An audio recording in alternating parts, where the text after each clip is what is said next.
going, and we won't have an issue this week with storage space. Oh, did you get a new laptop? We did get a new laptop. Prime Day special. So Prime Day special, nice. So the morning after I edited the episode, I got it all ready, and then Madeline took the computer to use it, and I don't know what happened. I think something came loose inside the computer, but the battery wouldn't hold a charge anymore. Oh, wow. So I get a new battery. They're like $30, so it wasn't too bad. But then I saw a better one on Amazon Prime, and it was like $200. So I'm like, oh, wow, okay. I'm just going to buy a new laptop. I mean, for what you're using it for, right? It's not for gaming, so... Yeah. And it's got more storage space, so that's the big thing. Nice. So then Madeline... So then did she get your old laptop then? Well, when we were taking it apart, the piece that connects the battery to the motherboard was loose. So I think it has to be resoldered on, and the battery might still be good. I don't know.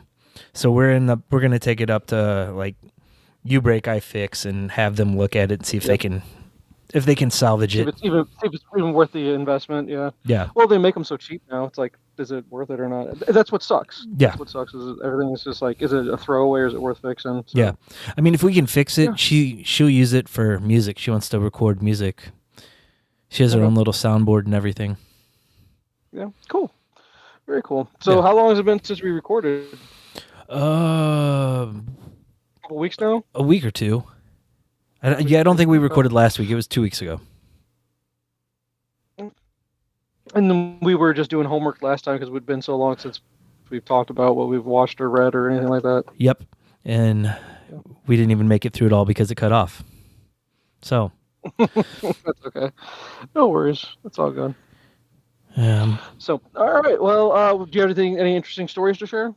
Not really. It's been kind of a boring week. It's, I don't know. We're getting to that point where it's almost the end of summer, and I'm ready for it. I'm ready for them to go back to school, and I'm ready for the routine to start back up. Yeah, some routine, exactly. So, like this week, Will had a swim meet this week. He's got practice in the morning and at night, and then he has soccer camp too.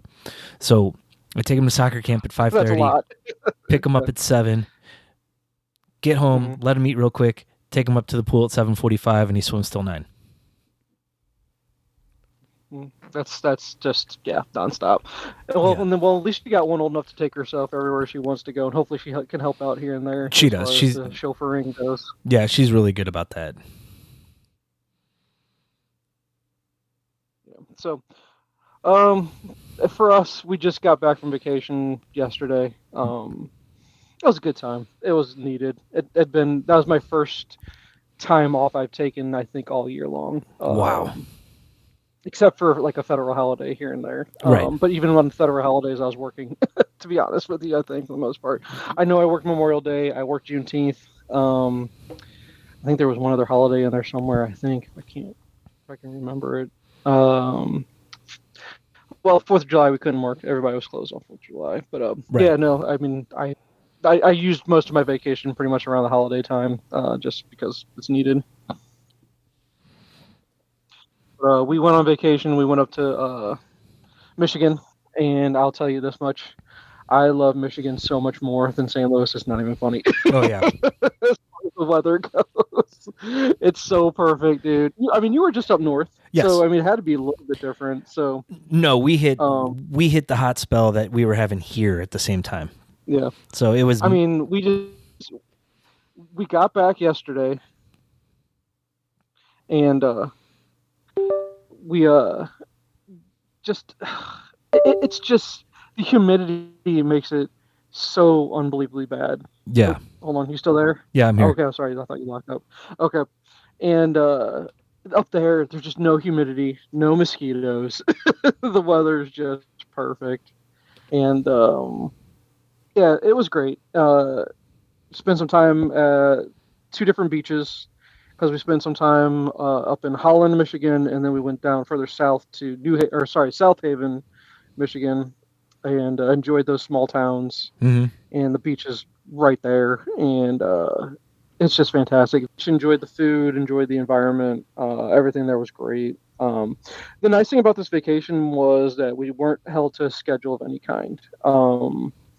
We didn't have a lot of things. Like there was something like we wanted to do this ATV ride, like excursion, but the two younger kids couldn't do it unless they rode on the back. And the one that's 13 was like, I don't want anything to do with that. I mean, I can Yeah. drive Grandpa's ATV. Why can't I drive this one? So it's like I get it.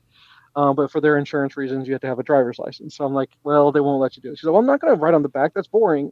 Just to ride, just to drive it. I'm like, okay, so we're not going to do that. And then we didn't do anything like a fun park, like a putt or arcade, kind of all in one place because we've done that a billion times, right? Right. So didn't want to do that. But so I mean, there's 3 girls and 2 boys, and so we got outvoted on a lot of stuff. It felt like we're a lot of shopping, a lot of just browsing the towns, Yeah. stuff like that. But the best part was eating, stuff like that, and I think that was the best part was just not being held to a schedule of any kind. And we had to make sure we hit this, this, and this. Didn't have to do that whatsoever. Yeah, that makes it totally different. Yeah, no, and it was so laid back. The beaches that's what I was talking about with the beach. It was just, that was the day, going to the beach and just hanging out there, enjoying the water, playing in that, and just then after that, just enjoying the nightlife there as far as the food. Or there was a free concert that we watched for a little bit, and it was funny because my middle one, we went to go get ice cream that night.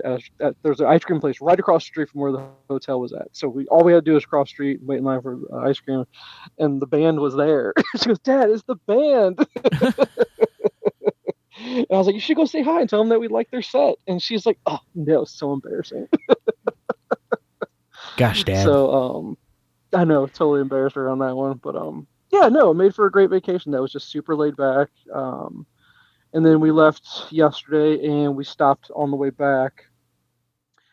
I think you said Aaron's folks are they're originally from, was it from Lafayette, Indiana? Yes.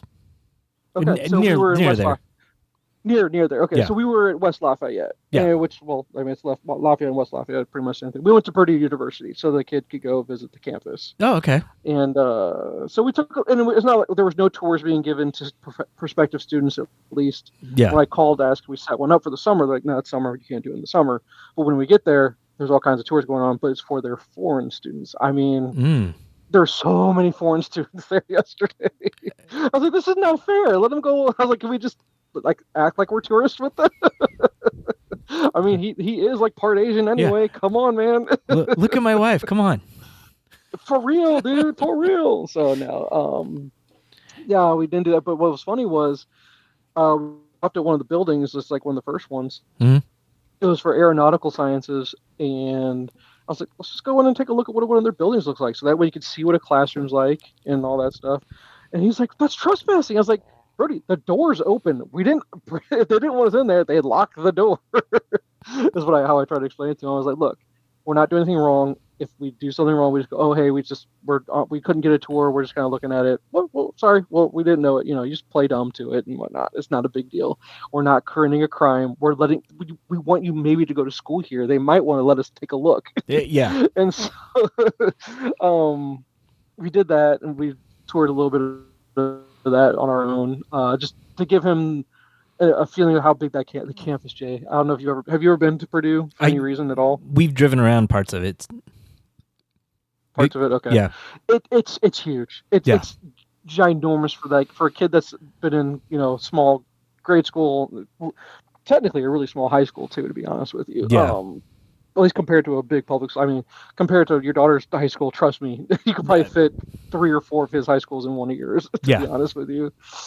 So just to give him hey, this is the thing that you'd have to get used to. Is this something that you would like? And you could just tell he's a little bit uneasy about it, just because I think it'd be a shock to him for how big it is. Oh, yeah. But it's a beautiful campus.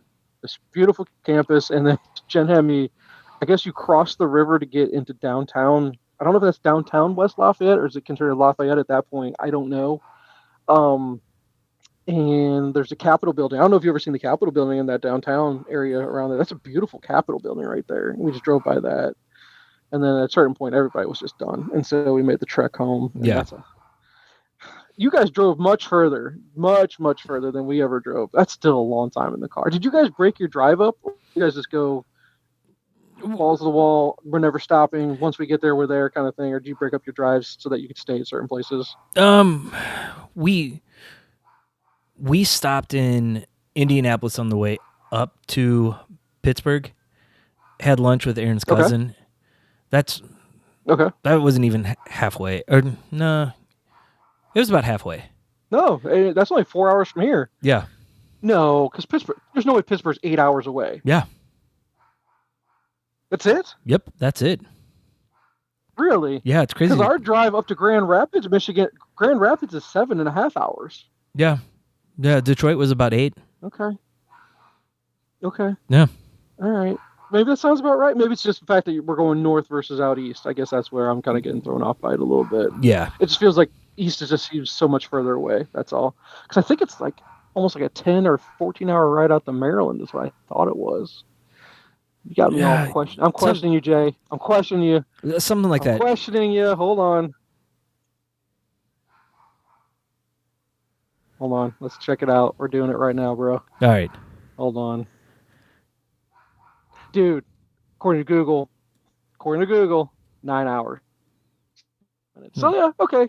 Comparable. Only an extra hour to Pittsburgh. But then you guys kept driving north, though. You guys went all the way up to, like, Rochester, New York or something like that. Or Buffalo, you said, right? Yeah, to Buffalo. It was about 6 hours from Pittsburgh to Buffalo. So, okay, but when you stopped in India, you didn't stop overnight, though, did you? No, we stopped for lunch. We stayed in Pittsburgh for 2 nights. And then spent... So you did do the drive in one day. So, yeah, you split up by just kind of break a little bit that way. Yeah. Yeah, a couple days in Pittsburgh, a couple days... Buffalo, because Buffalo's an 11-hour drive. Yeah. And last time we did that straight. Google, so it's 11 hours. Oh, my God. Oh, this is your second time to Buffalo, New York? Yeah, we went when Kaylee was about 9 months old. And we went straight. Oh, wow. The whole way. We stopped for food, and that was it. And we did not hear anything. Well, as long as you guys take turns. Will she let you drive at all? I thought she had the motion sickness like Jen does. No, we went with her parents that time. So her dad drove almost all of it. I think Aaron drove a little bit. But yeah, we had 9-month-old Kaylee, and she didn't cry until we were about a half an hour out of Buffalo. Oh, that's not bad. That's pretty good. That's really good. Yeah. Because then, from Pittsburgh up to Buffalo is another 3 hours. Yeah. So, and then we didn't even... We stopped at the falls, spent a couple hours there, and then drove up to Hamilton, Ontario. I see it right across there. Yep. Yeah, that's where we ended up staying. But I mean, and what's funny is you could do a loop all the way back to Detroit. Yeah, that's pretty much what we did. Just going all the way around Lake Erie is what you're doing. Yep. Oh, you did. Oh, okay, gotcha. Yeah, because we stayed in Hamilton. We went up to Toronto for a day, and then went on to Detroit from there. Yeah, because then you loop back down to Detroit, and then you could technically cut all the way through. Well, hell, it depends on how you. I guess they would just take you through Michigan at that point, because there would be no point in going back down to into Ohio. That just takes you a little bit out of the way. But yeah. And then I think because Lafayette's about a 45-minute drive from Indianapolis. To be honest with you, it's not that far. Yeah, it's not too bad. But we did not do that. We took some back roads, man, to get to 57. I'll tell you that. You might have been familiar with some of these roads, actually. Oh, I guarantee. To get from Lafayette to 57. Yep, guarantee we've been on those. 25. Does 25 sound familiar to you? Route 25? Yeah. It does sound familiar? Oh, yeah. That's hilarious. We've been on that. Oh, my God. Really? Oh, my gosh. That's dude, because it felt like, I'm like, dude, if we break down right now, we might not make it home. I did not feel comfortable there. It was so boonied out there, man. It was nothing but corn. Nothing but corn. We have broken down out there before. No. We were... no. Let's see. This was before kids. Okay. Stopped in Terre Haute. Terre Haute, Indiana. Yeah, for sure. We're very familiar with that at this point. Yeah. So we were camping, and we had that old Ford Focus of Aaron's. Okay. Yeah. And we got to Terre Haute, and we're gonna stop and eat, and like all of a sudden, like power steering's gone. Oh no. Radio turns off. We're like, crap. So It's like a horror movie, man. we stop at a Steak and Shake and determine it's the alternator. My father-in-law goes to the nearest auto parts store, buys an alternator. We change it in the parking lot. We were there for 5 hours. Nightmare. Yeah. Nightmare. Because the alternator is down underneath. And to get to it through the top was just a complete pain, but we somehow managed to do it. Because, Harold, I'm trying to find on the map West Lafayette versus Lafayette, Indiana. Because I think you're more familiar with Lafayette versus West Lafayette. We stay in West Lafayette most of the time we're there. Really? Okay. Yeah. Because that's Purdue Town, yeah. Yeah. So, we definitely took 25, because 25 goes south. Yep. And you take 25, what feels like forever to get to the highway. You take 25 over to 74. 74. And you take 74 west to 57 to get back down south. Yep. So we went through, you go you hit Urbana, Champaign-Urbana. Yep. Urbana-Champaign, sorry, how I should say it. So I was like, well, we can stop at Illinois if you want to stop there too. Yeah. And they're like, no, we want to go home. So that's the drive we make 2 or 3 times a year. Okay, yeah, it's not bad. It's not bad at all. I think it's like a 5-hour drive, I think. Yeah. Or no, 4 and some change. 4 and some change, depending on how you go. As long as you take 25. But it feels like on 25 you had to go, it's more direct there, but it just feels like you're on it for a really long time. You can't just go like 90 miles an hour on that because it's winding, country road, 1-lane country road for a lot of it, to be honest with you. So I can't believe we've just driven. Oh my God, that's so funny. We've driven the same road to get there. That's hilarious. So if you don't take that way, you're on like major county roads. Like you stay on one for a half a mile and then you turn onto the next one and you go down that for 2 miles and then you like zigzag across the whole county. Yeah, we're getting more and more familiar with Indiana. It's crazy how more familiar we're getting with Indiana because of just all this traveling that we're doing lately. Yeah. But with my niece that goes to school in Indianapolis, I mean, I love that Indianapolis drive is so easy. It is. It's so easy to get there. Till you get to Indianapolis and it's all traffic because of road construction everywhere. Yeah. Oh my God. You hit the same stuff I did probably on the way out east. It's just. Illinois, Indiana, and I'll throw Michigan on there. My God, do they love their road work projects, and it's never ending, and they're never working on it. Yeah, and they're never working on it either. There's never anyone out there. You don't know. Like, you guys would just work on it; it'd get done at some point. You don't know how many times we've hit road construction in Effingham over the last 20 years of making this drive. Effingham, yep, I know about Effingham too. Yeah, for sure. Terre Haute, Effingham. You got the Mega Cross. I always like to point out the Mega Cross. Yes, Effingham. That thing's legit. It is. Every time I can't help but go, oh my God. And then the other thing that was interesting about the drive was and especially in Illinois, on your way to get to Indianapolis, Indiana, I guess I should say, is all the turbines, the wind turbines, for the power generation for the farms. Yeah, that's a sight to behold. How many there are. There's sometimes it goes so far you can't see where it ends. Yeah, because of all those turbines. And then the other day when we're driving back, they're not turning. I'm like, oh man, that's not a good thing if they're not turning. So you should see it at night because they all have the light on top. And we didn't. And we a lot of them in the daytime. A lot of them are synced up, so you see this one light just shine all the way down the road. Where's there a big casino? I should have told you. Where's that big casino out there that you could see from? It's like right outside Indianapolis, I think. I'm trying to remember where it's at. That's a sight to behold on its own. That you just see all these RVs and campers in this casino parking lot. Yeah, I'm like, oh my God, it's ridiculous. I need to look that up. I'll probably have to find out what it was. But back to Michigan in regards to just awesome people there, really friendly, good food. Great weather, amazing weather. The lake's amazing. Super cold. Yeah. Super, super cold. But the fact that the kids did so well on that drive, because again, like I said, my kids are awful. They can't drive at all because we just don't go anywhere most times. This was kind of one of those weird things where we actually took, where the one, she had a camp up there. Yeah. And this was just going to pick her up, and we made a vacation out picking her up is basically what it was. Yeah. But the fact they did so well, man, doing like Chicago's nothing. That'd be nothing. I mean, your kids, that's probably nothing for your kids at all. That's just like what Chicago's about, same amount, about 4 hours, right? Same as if they were the drive to 5. Indianapolis. So yeah, 4 or 5, something like that. It's just, if there weren't traffic, imagine how well it would go if there just weren't traffic. Oh, I know. So, yeah. But yeah, no, good time overall, and just getting adjusted back to home life, and then I'm returning back to work tomorrow. So it's weird to go back on a Friday, but I have to work Saturday too. So Yeah.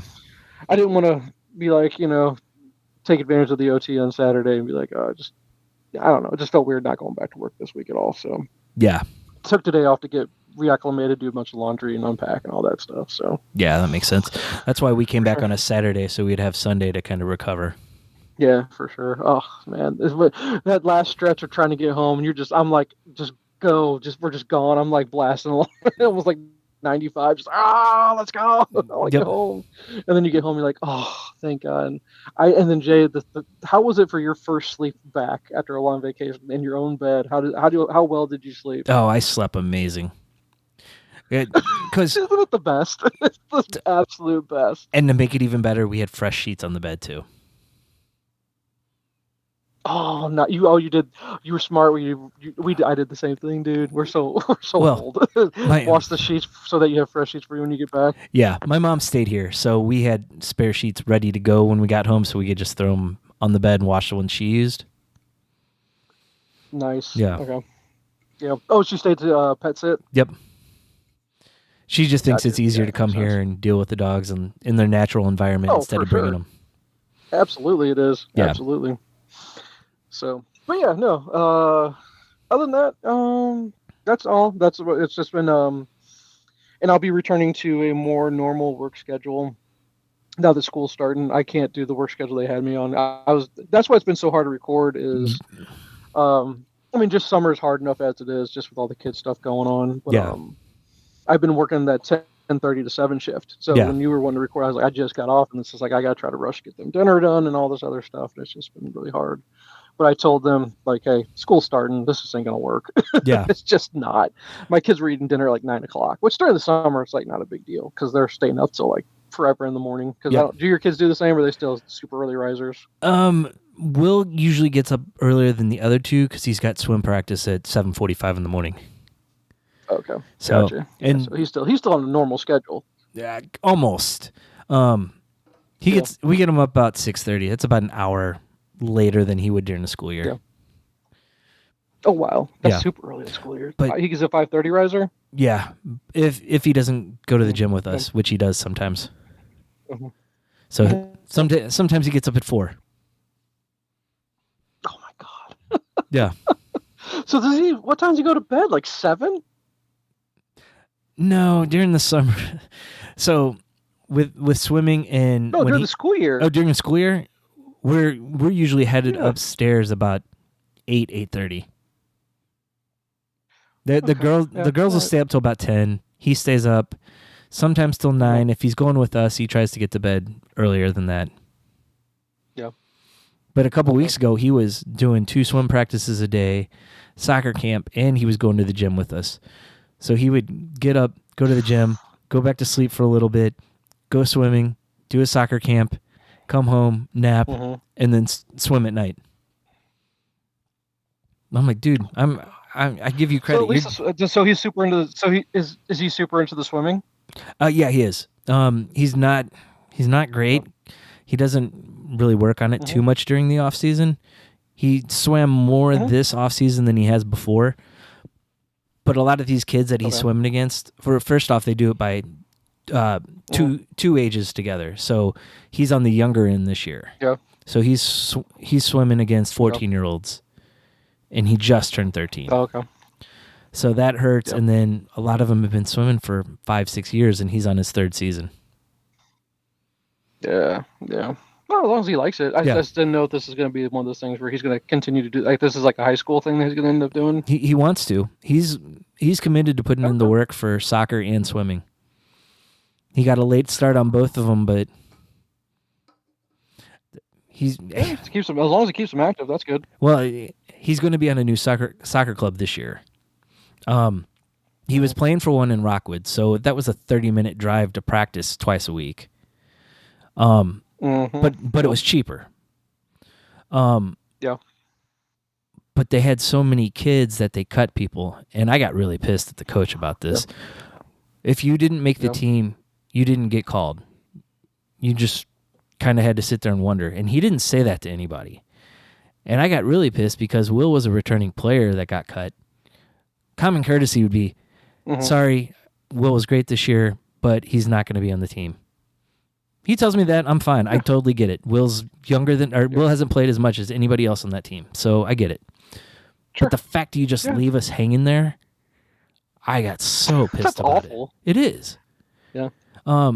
So it's just common courtesy. If you didn't want to make the phone call because he's an immature adult, all he had to do is write an email going, hey, just let you know. At least an email would be suffice. Some kind of communication. Not you. If you get a call, you're on the team. If you don't hear from us, you're just not. What? Yeah. That's awful. Yeah.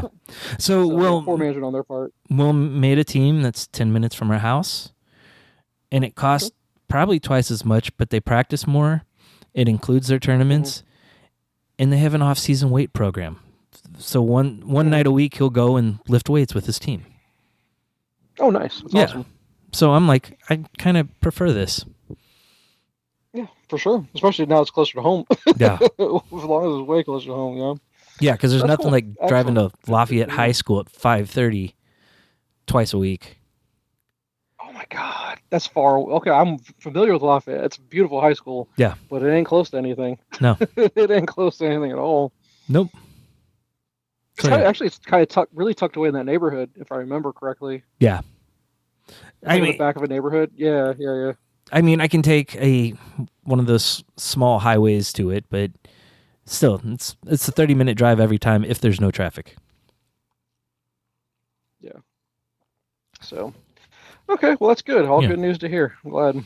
So, all right, well, you're officially caught up. There's nothing else to share as far as what's going on in the world here.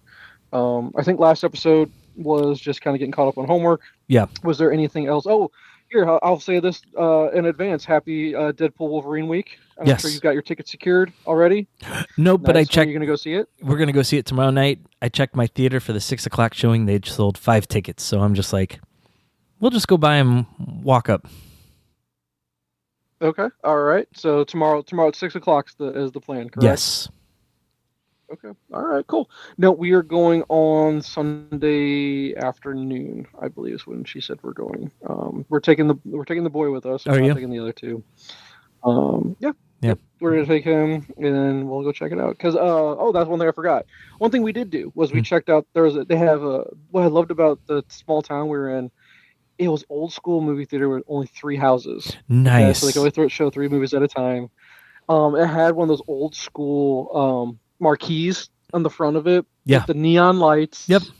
Everything. Just old school 50, 60, 70. Any previous generation, that's how it used to be.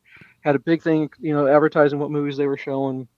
Yep. And old school movie theater where it had the slope. It was a sloping movie theater, not the stadium seating. No assigned seating at all. But get this. The cost for 5 of us to go see the movie. Mm-hmm. Okay.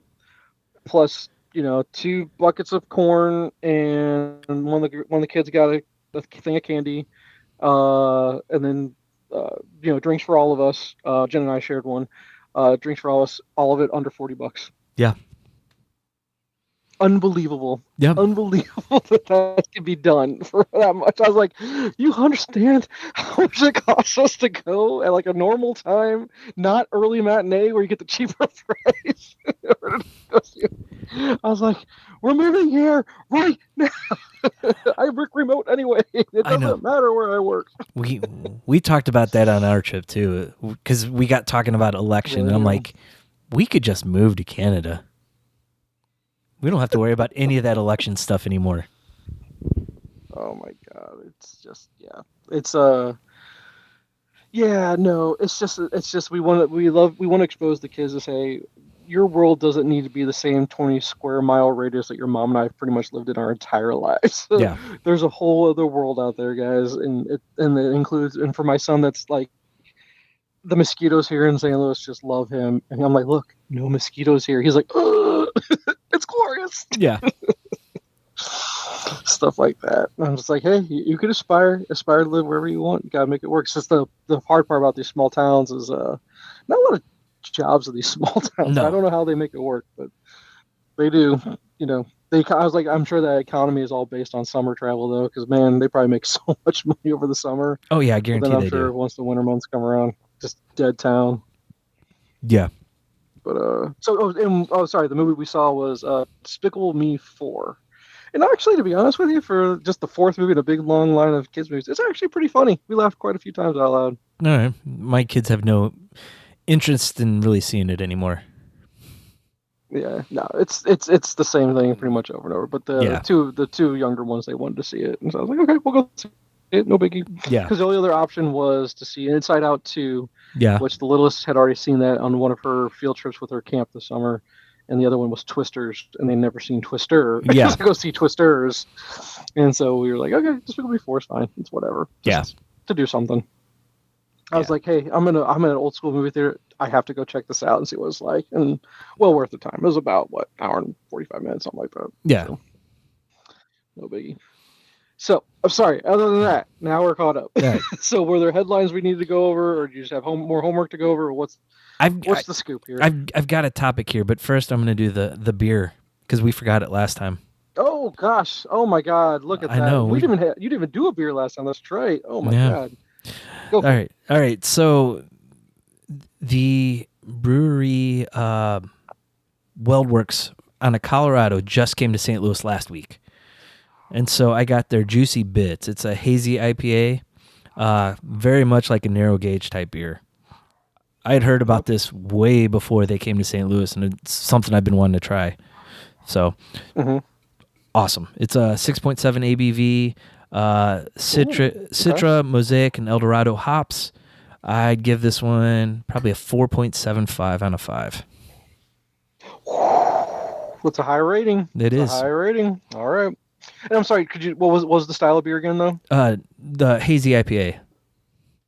Hazy IPA. Sorry, yeah. I need to say that again. Okay. It's like drinking a narrow gauge beer. Oh, that's high praise. It is. Very high praise.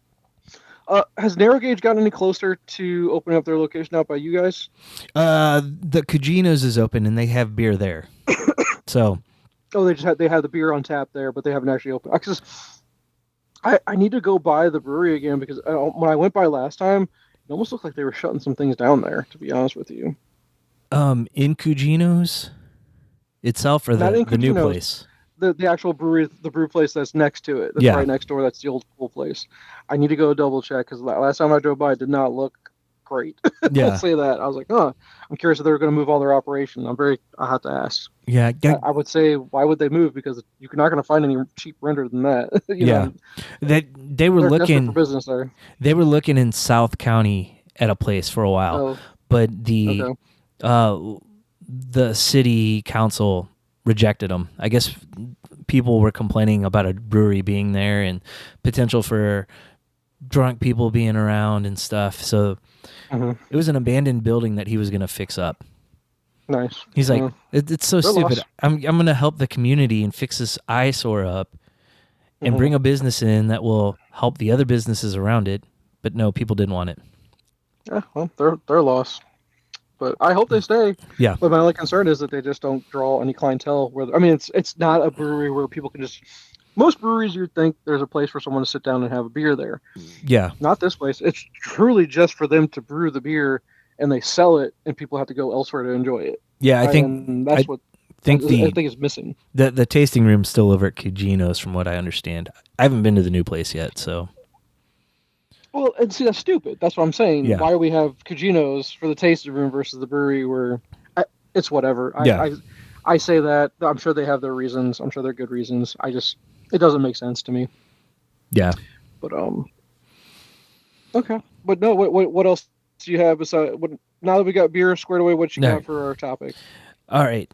So, like the first day of vacation, I finished the Tom King Batman run. Okay. So. And what are your thoughts? I thought it started strong and kind of fizzled out. I don't think I'm okay with that. Yeah, I did not finish the strong. So the last run was the City of Bane. Yeah. Right? Yep. And I liked how it started. I liked how City of Bane started a lot, actually. But then that, like you said, it kind of fizzled at the end there. And it's like I know Snyder went back and like set up a lot of stuff for his full run. I just think he achieved the results better than Tom King did. Because like, what was your favorite book of the run? I don't know. It's probably a lot of the early stuff in the run. Like I Am Gotham, I Am Suicide. The first probably 3 or 4. I did so like the most controversial part of the run is the Bat and Cat stuff. Yes. Did you dislike it? No, I didn't dislike it at all. It. Wow. Okay. I thought the way. I'm sorry. I thought I heard you say that. Okay. Yeah. No, I thought the way he did their relationship was really good. I thought it was fantastic. I thought it was some of his best writing. My part, or the part I love about it, was the fact that he gave you hope that Bruce could finally find happiness. Yeah. And then he brings you back to the world of Batman going, that's the problem. The Batman can never be happy because then the mission's over. He can't find happy. He has to dwell in the fact that his mission it's more important than anything personal that Bruce would ever want. But you could see the human side. And one of my favorite parts of that run was actually the date night it was a double date with Lois and Catwoman, and it was fantastic. It was so different. And that's my point, is at least he tried something a little bit different, and he made you feel for Bruce for once. Yes. Versus enjoying the parts that Batman's the detective, he's the crime fighter. That was a Bruce-centric run, and I felt heartbroken for Bruce. I really did. Yeah. And and to be honest with you, what I really felt heartbroken about was Alfred. Alfred was so close. Was so close. And then, of course, spoilers, big time spoilers, the death of Alfred. Yeah. I mean, talk about, wow. And then one of my favorite scenes in all of the run was the bar scene. Do you know the scene I'm talking about? Where they all come to the bar? Yes. They basically are coming to talk to Bruce, and they're all kind of almost giving a eulogy for Alfred. Yes. And it kind of goes and gives flashbacks for why Alfred was so important for each one of them. Yeah, that was you awesome. Kind of it was brilliant. It was brilliant, and I loved everything about it. And I guess it's just hit or miss, and it's so subjective. And I just hate I hate the hate. If you dislike it, fine, but it's not like it was one of the worst runs ever on Batman. No, I mean, I love Grant Morrison. I wasn't crazy about parts of his run. I thought this was, as a whole, better than his run. Mm-hmm. I mean, it's no Snyder, and Zdarsky's run right now is just unreal. Dude. Okay, I left my notebook upstairs where I'm at. I'm right now. I just. God, what's the? I guess it's the King run. You finish the King run. Yeah. Then it goes into Infinite Frontier is kind of where I'm at. And I had to do a bunch of Justice League run to try to get caught up with that. And I just finished Justice League Endless Winter. Don't know if you read that or not. No, I haven't. I can't recommend it. It's very dull, very boring, a little bit Black Adam centric, a lot of time travel, has some Norse mythology in it. It's kind of all over the place, to be honest with you. Was not a fan, would not recommend, but just kind of, I started reading it, and then at a certain point I started flipping, just to get through it and just kind of look at the art and see if I could get some of the story from the art itself. And now I am finally back on Batman, where it's on Tynion. So King's done. Okay. Yep. It's Tynion's part of his. It's volume 4, which is The Cowardly Lot. Okay. And I'm just now barely touching that. And I'll also be reading Full Throttle for Teen Titans. Simultaneous is like the book that you read right before that. Yeah. I just got it from the library today. And I think that's the first Teen Titans book where I guess Damian is the head of Teen Titans. I think that's where he takes over. Because there's at that point where Damian and him and Batman split. I know that. Yeah. And Tim comes back to be the main Robin at some point. I guess I should look that up. Yeah, because Damian put together that Teen Titans team. Because I did read the first arc of it when Rebirth happened, and he was the one that pulled all the strings to get everyone together. Okay. I guess maybe I need to start a Damian reading order then, because maybe that's not it. Because I thought that's what that was, but I guess not. Okay, I'll have to go back. My bad. bad information there, I guess. I'll have to find out where he starts his Teen Titan run, but I just know there's that rift between him and Batman, so Yeah. I thought that's where that would be, but I guess not. Okay. Yeah. But I'm glad you read it, and then so you're really far. So you'd actually done a lot of the Zdarsky run before finishing the King run. Yeah, because I started picking up the issues when I saw Zdarsky was doing it. Gotcha. Which I don't think I missed out on much. I don't know much about Joker War. I've been avoiding spoilers on it for the most part because I am going to go back and Joker read War all was that. Good. Yeah. Yeah. Joker War was good. But I did discover after I started Zdarsky, he did a 12-issue miniseries going over what Batman did in that time when he was away. And then he goes back and pulls from it in his third arc, I think, in Batman. So at that point, I kind of stopped and got the trade for The Knight and read it, and then I was all caught up with what he was doing. Okay. I'm sorry, what was the Zdarsky book? That's a 12. It's a 12-issue. It's a miniseries. Yeah, it's Batman the Knight.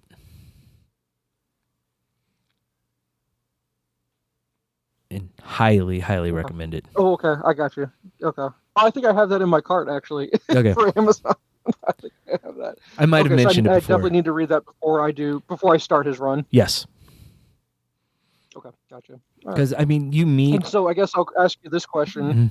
Since you have read the Daredevil run of Zdarsky's, and now you've read some of his Batman run, which one's better? I think I like his Batman run better. Really? Yeah. Wow. Because that Daredevil run was awesome. Some of it was stuff that we'd already seen before, but he redid it well. Mm-hmm. And if that's usually a sign for me that that's a good writer. If I can use a recycled storyline but put a fresh take on it. So, gotcha. With his Batman stuff, it's different. He's also pulled from a little bit from Tower of Babel. Mm-hmm. So interesting. Yeah. Okay, I like that. Yeah. Okay, I like where that's going. All right, cool. Yeah. I can't wait. I gotta just get there. I'm trucking along. I'm trying. It just takes a while. And then, so as part of that run, in the middle of it, I did read Heroes in Crisis, and that was an awesome book. Mm-hmm. I enjoyed that.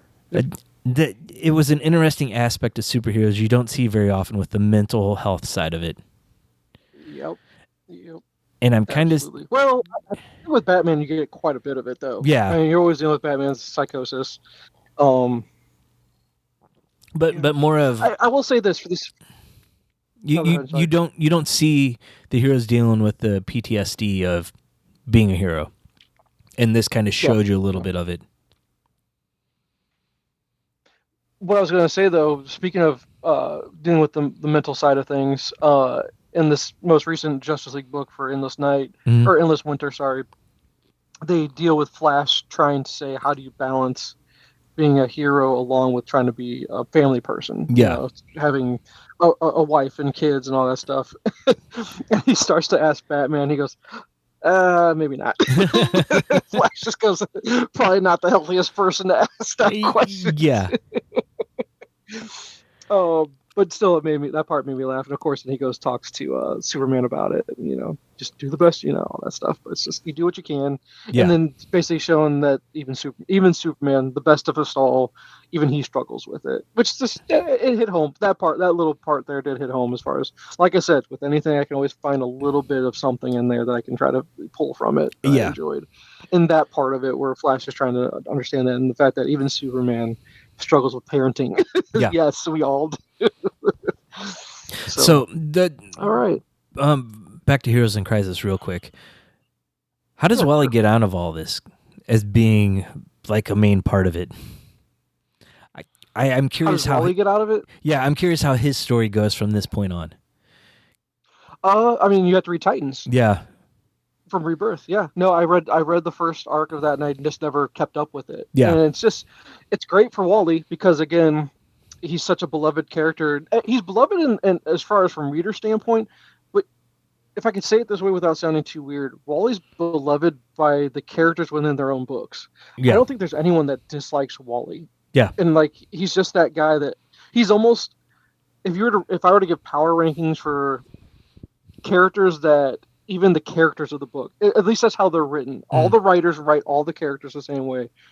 Where, sorry, but Dick Grayson is #1 power character that everyone, even I think readers and characters alike, he's #1. Yeah.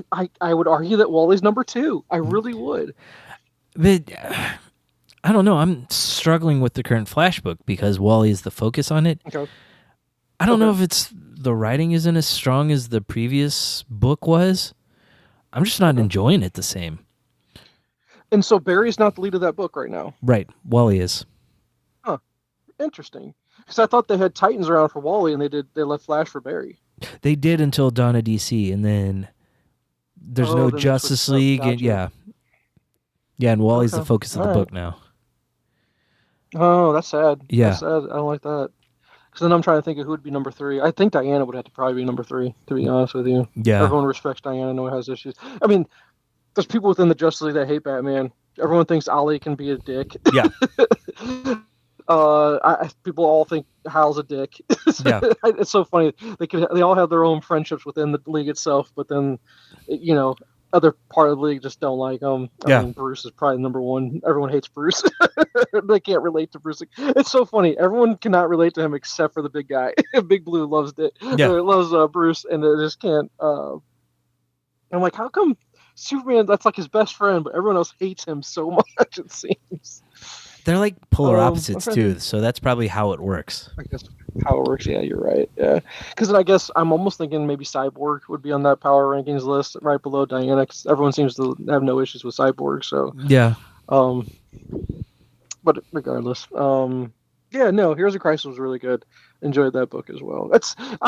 You seem to be hopping all over the place as far as a reading order of any kind, where DC does sort of have a reading order, and then you kind of just branch off here and there. Yeah. And it seems like you're trying to hit on a lot of books because of the app, and you're able to try to keep up with those. And I can only recommend that there is an order of how everything goes. And you hit Dawn of DC early, and you kind of backtrack to Heroes in Crisis. Like that was way before Dawn of DC. Yeah. Yeah. Well, because I had started the Snyder run, I want to get through everything up to the current Batman run. Okay, I got you. But I get to a point where I read 13 straight volumes of Batman. I'm going to take a break for a while. It takes a toll on you, doesn't it? It does. You're like, oh my god, I can only take some. I got to read something a little bit more uplifting. I mean, even at the end of it, there was every third book I read was a Batman book because I was reading the Daredevil at the same time, and then I went to Descender by Jeff Lemire. Okay. Yeah. Oh, I don't know about that book. What's that one? Oh, it's a sci-fi robot book. Oh, okay. All right, I'll accept that. Yeah. All right. A little different. 6 volumes. I read the whole thing. I've got the 3 volumes of the sequel series, which I'm going to read at some point. Okay. But basically, humans are using robots for manual labor and stuff, and these giant robots show up out of nowhere and wipe out like half of humanity. So humanity decides all robots are evil, and they start hunting them down. And so you kind of jump forward from when the big robots show up, like 20 years. And a robot's activated, that's a kid companion bot. So like think AI, Haley Joel Osment. Mm-hmm. But he's like the key for the robots to do the revolution, but he's also the key for the humans to activate these giant robots they created. So he's kind of caught in the middle with all these people trying to get him. Gotcha. Okay, that sounds great. It was an incredible book. Who did the art? Did he do his own art on that one? No, he didn't do the art on that one. Let me see. Well, here, while you look that up, since we're kind of bouncing, trying to get through a lot, big article I saw. Mm-hmm. Marvel president addresses Kang the Conqueror's MCU future. Yeah. And you know what he said? He said absolutely nothing about it. Yeah. He's still not saying what they're going to do. I just go, I don't know what they're doing with that. Art is by Dustin Nugent. Oh, I love Dustin. Oh, he's so good. Yeah. He did, with Paul Dini, Heart of Hush. Yes. That's one of his best works. I love that. He's a good artist. I like him. Yeah. And it works well with his style, so I like that, with Lamar's style. Yeah, it's a beautiful book. Nice. Okay, I'll have to check it out. So, Because let's see. Since his firing, live action future Kang remains a mystery. Speak with Screen Rant for Deadpool and Wolverine. Feige was asked whether MCU fans would see Kang in Avengers 5. Originally titled The Kang Dynasty to mark the character's heavy influence on the cinematic universe going forward, Marvel Boss opted to keep fans guessing as he wouldn't confirm nor deny a Kang feature in the upcoming Avengers sequels. so there have been rumors that they have someone, but they haven't announced it yet. Well, here we go. It says initial reports stated Kang would be written out of the MCU following Major's exit, with Doctor Doom being mentioned as a replacement as the new top villain. However, Hollywood insiders have since claimed the character will remain in the universe and just be recast. And here are the names that were posited as the possible replacement. There was a Coleman Domingo, John Boyega, and John David Washington, a.k.a. Denzel Jr. Yeah. It's also been suggested multiple actors could portray Kang as many variants, which I think that's a really smart way to do it. That way you can't piss everybody off going, John Boyega, no. Coleman, actually, I like Coleman Domingo a lot. He was Fear the Walking Dead. All right. I don't know if you've ever seen anything he's been in. I don't think so. Yeah, no, he's I guess he was in She-Hulk. I don't remember him being in She-Hulk, but he's in it as well. But yeah, the main thing I know him from is Fear the Walking Dead. He's actually really good in it. Yeah. And then we got Denzel Jr., which we all know Denzel Jr. And that would make a lot of sense for a multiverse movie. I mean, we've seen there's going to be different versions of Reed. There's different versions of Spider-Man. Why not have different versions of Kang too? Yeah. They're still trying to get the Russos to sign on to helm Avengers 5, but they're also considering Sean Levy, however you want to pronounce it, who's the Deadpool and Wolverine director. Yeah. Apparently, if the Russos sign on, they're going to do the next 2 Avenger movies, is what they're trying to do. Well, it's because it was supposed to be Kang Dynasty, and then it was supposed to be Secret Wars. Yes. But I think are they changing names of both films? No, I think Secret Wars is still the name of it. Gotcha. Okay. Well, I can tell you that while we were kind of, watching TV before bed, FX was playing like all Marvel all the time, and we rewatched No Way Home for Spider-Man. Rewatched that one. Yeah. So a lot of multiverse stuff in that, and I was like, man, I hope they get to touch on that because we've heard nothing about another Spider-Man movie, and then we also definitely not heard anything where at the end of No Way Home, everyone forgets about the scene with Venom. Definitely don't have anything going on with that Venom thing, which maybe that's where they're going. Who knows? We still haven't. Did Kraven the Hunter ever come out? By the way? It was supposed to be coming out, I think, September, but they pushed it back even further. Is that even going to see the light of day, or is that going to be straight to Netflix? Is it that bad? I don't know. It's like I think it's early next year now at this point. Unbelievable, man. I can't imagine it being very good based off their track record. And as far as the news I've heard recently about, just to switch gears, just to kind of squirrel on you, Superman's filming. I don't know if you heard the bad news. One of the crew members committed suicide. Ooh.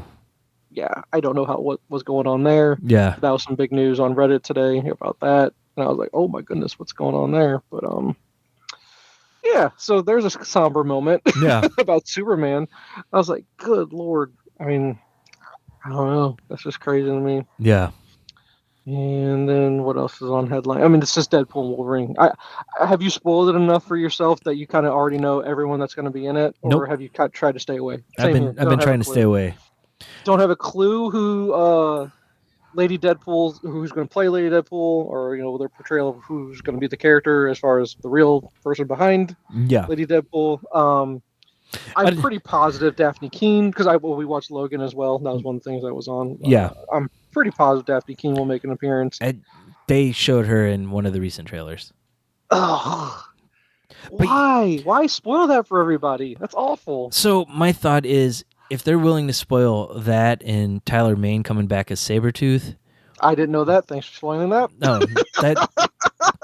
that was on a TV spot. It was. I didn't seen it. Yeah. See, I told you I was doing my best to not have to see any of that stuff, man. I've been doing really well. Really well, man. Yeah. My thought, though, is if they're willing to show like those two, what are they not willing to show? That's a great point. I just don't want to know. I really don't. I want to be pleasantly surprised. So I'm staying away from as much as possible. Yeah. So I know they've been playing Joker a lot on HBO, I guess, to get geared up for Joker 2. Yeah. I know I'm going everywhere. I'm just going. I'm firing, dude. Yeah. Let's go. I'm curious about Joker 2. I could care less. You could tell me about it. I'll watch it on HBO maybe someday. I'm not going to pay money to see a musical Joker movie. I'm just not. Yeah. So I have no desire for that. So back to Lady Deadpool real quick. I found this meme where they took the trailer version of her where you can just see her from like chest down. Mm-hmm. And someone put 3 different pictures side by side, and they put Blake Lively's head on one, Taylor Swift's on another, and then Andrew Garfield's on the third. That would be awesome. That's hilarious. Oh my god. I'm actually sending it to you right now. Oh my god. Let's see. I want great movies in theaters. Marvel boss Kevin Feige addresses competing with James Gunn's DC universe, and yeah, it's good comic book movies is good for business. Oh yeah. Let's see. The DCU can finally explore a little known connection between Superman and other iconic. I'm not going to worry about that one. About an MCU DCU crossover, there doesn't need to be one. I mean, I don't get it. Yeah, don't need it. Let's see. Nothing else. Headline. Oh, a Blue Beetle animated series, possibly with the same. They're going to use the guy, the Zolo. Yeah, whatever. Yeah, Zolo. Yeah. They use. Maybe he'll voice it. Let's see. Something about how the DCU Green Arrow can be greater than the Arrowverse hero. That's a tall order. I think it Arrow, is. I think the more time we have separated from Arrow, we're going to look back on Arrow and go, that was pretty damn good. Yeah. For what it was. They did a great job. For taking pretty fun. For taking Green Arrow and making him into Batman. Yeah, basically. It's kind of. I mean, they're too similar not to make that comparison, right? Yeah. So. Well, and I mean, they used Batman bad guys for a lot of it. Sure. Oh yeah, for sure, absolutely. I don't know early set photos of David Cornsweet. I'm doing my best, Jay, to not pass judgment. I just have to wait. Yeah. We'll see how it turns out. In Gun We Trust. In Gun We Trust. We got Penguin coming up sooner than later, I guess. Yep. I've been seeing a lot of stuff on HBO for that one. Yep, that's September. And Karen Gillan addresses possible reunion with James Gunn for the DCU. Curious who she would play. A lot of rumor about her being Poison Ivy just because of the red hair, which I hate when they do that. But yeah, sure. I could see that though. Yeah, absolutely. She's a great actress. I think she'd be good in just about anything she does. Yeah. Let's see. Lord of the Rings. What's new with Lord of the Rings? I love how CBR does this. By the way, all credit goes to CBR. They separated into DCU, Dragon Ball's on the top. Oh, that's trending. The trending right now is the 2024 movie releases, DCU, Dragon Ball, Lord of the Rings, MCU, and Star Wars. Oh, going back to Star Wars, Acolyte. Have you been keeping up with that? Nope, we're still a couple episodes behind. But I know the big spoiler for the end of it. Don't bother. Maybe I'll go back. Let's hold that off for now to see if I decide to reinvest or not. Is it going to make it where I go, I really need to watch this to enjoy it and it'll be worth my time? No, but it could set up something in the future. Okay.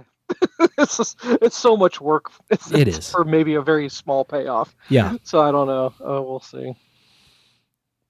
I love this. Star Wars, why Princess Leia briefly had a British accent in A New Hope. She did. I forgot about that. She tried a British accent for a hot minute and then dropped that so fast. It's not even funny. George is like, oh my god. Carrie, can you stop that, please? Please knock it off. You just can't. It's just not you. It's totally not you. So those are your headlines. I don't know. Did you have anything else you wanted to hit on real quick? No, I don't think so. Okay, let's do this. Let's play this game real quick. I right. think we did this before, but now that we're just a couple days away, or for you, a day away. Yeah. Not even a day, a couple hours away at this point. Who is a cameo that you're just desperately saying, this will make this movie so awesome? We really, really need this to happen. In Deadpool, who's that you're hoping to see? Dolph Lundgren. And that's a rumor? But then again, everyone's a rumor, right? I mean, everyone's a rumor. From what they were saying, anybody could show up. But if Dolph Lundgren showed up as the Punisher, it's going to be you by yourself nuts. Standing up in the middle of the theater going, yes! And then we would go home and I'd make my family watch it and they would tell me how bad it is. Right? Oh no, how dare they? Then you disown all of them. Go, I don't like any of you. Yeah, but I've kind of been avoiding watching that again just because I know it's not going to be good because I liked it so much as a kid. You've not revisited it I have since not. You were a kid? Really? No. I might have in college, but it's still been a long time. Why would you do that to yourself? It's amazingly good. It's 80s cheese, man. It's good 80s. It's good. It's so bad it's good 80s. That's what it is. It's so bad. Yeah. It's good 80s. Well, Blade doesn't hold up, and I'm scared to see it modern. No, you don't like Blade anymore? You really dislike Blade? It's kind of cheesy. Really? Yeah. Really? Yeah. Bruh, come on. It's Blade. It's what started it all. Well, no, I agree. And it was huge for that time. Mm-hmm. But if you compare it with what we're getting now. It's obviously not Endgame. I gotta give you that. It doesn't have the death of Infinity War, but for what it is, come on. And for the effects they had back in 99, like the blood coming out of Steven Dorff. And then going back in. When he gets sliced in half and he puts himself back together. Yeah, it looks so bad. Come on, man. Yeah. Okay, so the effects of the old school Star Wars, you'll give a pass to all those bad effects, but you won't. But you can't give Blade a pass. Okay. I will say those were groundbreaking for the late 70s, early 80s, though. This is groundbreaking for the comic book genre. I have to defend it. I don't know. I feel accosted by you, sir. Spider-Man and X-Men hold up so much better than Blade does.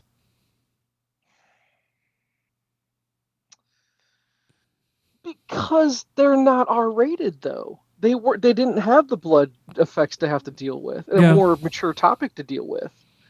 Those were nowhere near that. What did hold up was the bloodbath scene at the beginning. It does hold up. Absolutely does hold up. That's fun. That was original for the time. Absolutely. Yeah. Man, your hatred on Blade. You got... Well, I'll say this. How awesome do I feel for being so right that I told you I don't think we're ever going to see this Blade movie. I'll believe it when we see it. I know. We've been talking about that Mahershala Ali Blade movie forever, and I don't know when if ever we're going to see it. My God, they can't get that thing figured out. No, they can't. How is it so difficult? What is it that they can't get right about it? I have no clue. Love to be on the... I'd love a... I almost started that MCU book because I know you gave it to me like months ago at this point. I still haven't read it. But I know there's going to be there has to be a sequel book to that made at some point, because what movie did that book end on? Did it end on Endgame?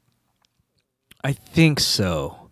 I'd have to go look. But there's going to have to be a book that follows. Yeah, easily. Here was the downfall, and we went through these, and then maybe at some point we'll see a return to glory, because, again, MCU hasn't had a big hit in a while, right? Yeah, and I'm thinking they're banking on this Deadpool movie, bringing it all back. Oh yeah, they have to be banking on it. So yeah, they have to be. We'll see. But I know Kevin Feige said Endgame and Infinity Wars were 10, and this one's like an 8, like for importance for everything. Okay. Oh, the importance, but not quality, though. No, quality is probably higher than that. Oh, I forgot to mention something. I think we've talked about this before, but just a small little nugget for you. Just a small little nugget, because I found a thread on Reddit in regards to people's love or hate of the Incredible Hulk. Yeah. I think you sit on the fence post of you not being a big fan of the Incredible Hulk, if I remember correctly. No, it was movie about the Edward Norton version. Yeah, no, it was fine. It was on the lower end of MCU stuff. Okay. Maybe more up towards the middle now after the last phase. Okay. I wanted, just when I think about the character itself and what they did in Incredible Hulk versus what they've done, basically they call it Nulk, N-U-L-K for the Norton Hulk. So you got Nulk versus what they call it. What was Mark Ruffalo? Ruffalo Hulk or something they call it. Ruffalo Hulk, I think. And the big issue is you took the depth that Norton took with the character in regards to giving him some humanity, where it's, the struggle, always the struggle of Banner versus Hulk, versus they've made Hulk the butt of jokes now. He's the butt of jokes is all he does. And he's not as important a character as he probably should be. Even though Hulk is intelligent in Endgame a little bit, they show off his intelligence just a smidge, I think. I don't know if they do him justice for being one of the smartest humans on the planet, because he's supposed to be right up there with Reed. Yeah. I mean, no one's on the same level as Reed, but as far as Illuminati, you got Stark and Reed, and you got Banner, and then Doom, Pym. And then who? Pym. Hank Pym. Yeah, exactly. I think and I think if you go back and really think about Incredible Hulk, I think it deserves another watch by you at some point if you haven't done it recently. I really think you should give it another shot. I think we did it around in-game time. I think we went through everything. Okay. So you did. Okay. Yeah. I think it's a lot better movie than people give it credit for. A lot more depth. Yeah. I think, than people give it credit for. I think what hurts it is all the stuff that went on with Norton, where he was trying to make it more of an artsy film, and Marvel's like, no, we have our way of doing things. Yeah. Which I'm curious which parts were more Norton driven versus which parts where Marvel put their foot down and said, no, we're going to do these things. And a lot of it, to be honest with you, a lot of the depth of the character, I don't know if this was Norton's doing or if it was Marvel's doing, but just the emotions by the Hulk CGI, I think that's what they're missing with the Ruffalo version of the CGI that they're doing. You don't get the same emotion. Yeah. I don't think you get it. But I wanted to point a long-winded way to go out. Going, did you ever notice that Martin Starr was also in The Incredible Hulk? Yeah, he's. Okay, I wanted to make sure you saw that. As far as odd little cameos, where Martin Starr, he walks amongst Marvel in a lot of ways. They've established that that's the same character. That's him. Oh, it has to be. Yeah, that's him as a grad student before he becomes a teacher. Yeah. Okay, I just want to make sure. Okay, they did say that. I was like, I watched it. And I go. It's like that time when you see Sam Rockwell in Ninja Turtles now, right? You're like, Sam Rockwell. Now it's like, it's Martin Starr. I didn't realize he was in because he's the kid with the pizza. Yep. So I don't think they've ever actually come out and said it, but I think Kevin Feige kind of pretty much alluded to it. It's the same character. Oh, for sure. It has to be. Yeah. For sure.